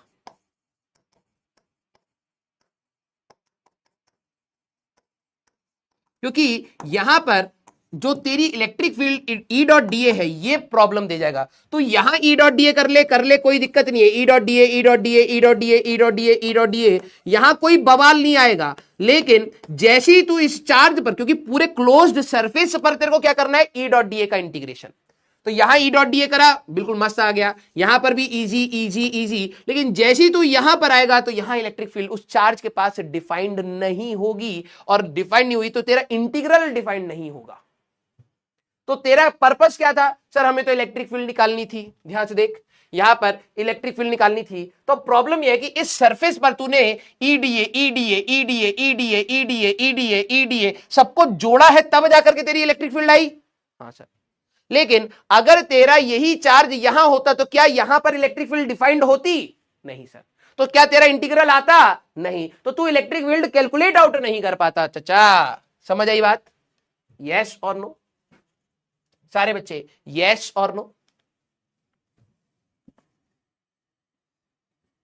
अब जिन बच्चों ने गॉस लॉ पहले से पढ़ा है, अब आई होप आज की क्लास में आपको थोड़ी और क्लैरिटी आई होगी।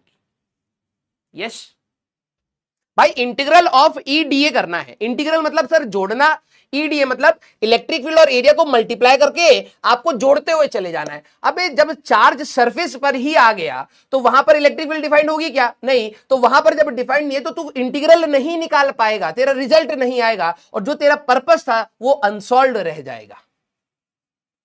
क्लियर? Very good. जिन्होंने नहीं पढ़ा है बहुत अच्छी बात है कि क्लैरिटी के साथ आप लोग पढ़ रहे हैं, ठीक है। तो अगली क्लास में अब देखना सवाल ही सवाल है, ठीक है।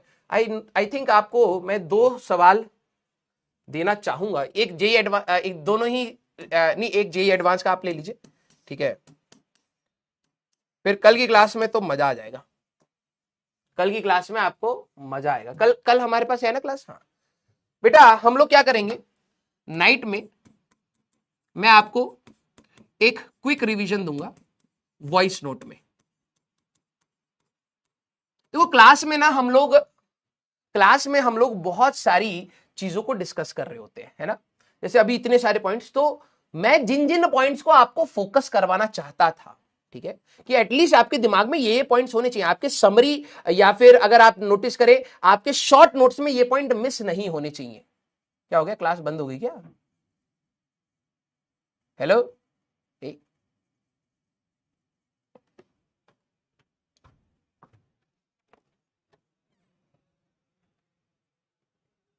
कोई है ही नहीं क्लास के लिए। सर देखना कोई है क्या क्लास के लिए। हाँ, ये क्लास रुक गई है या फिर क्या हो गया? क्या हो गया? क्लास रुक गई है।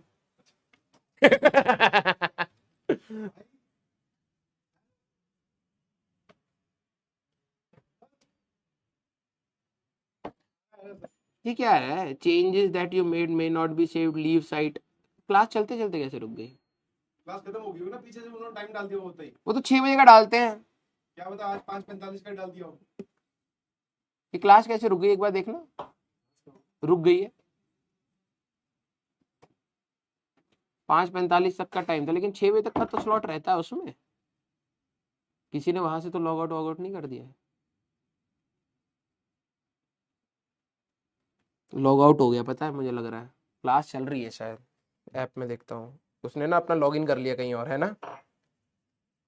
पगले हैं यार, इनका टाइम, बच्चों का भी टाइम वेस्ट होएगा।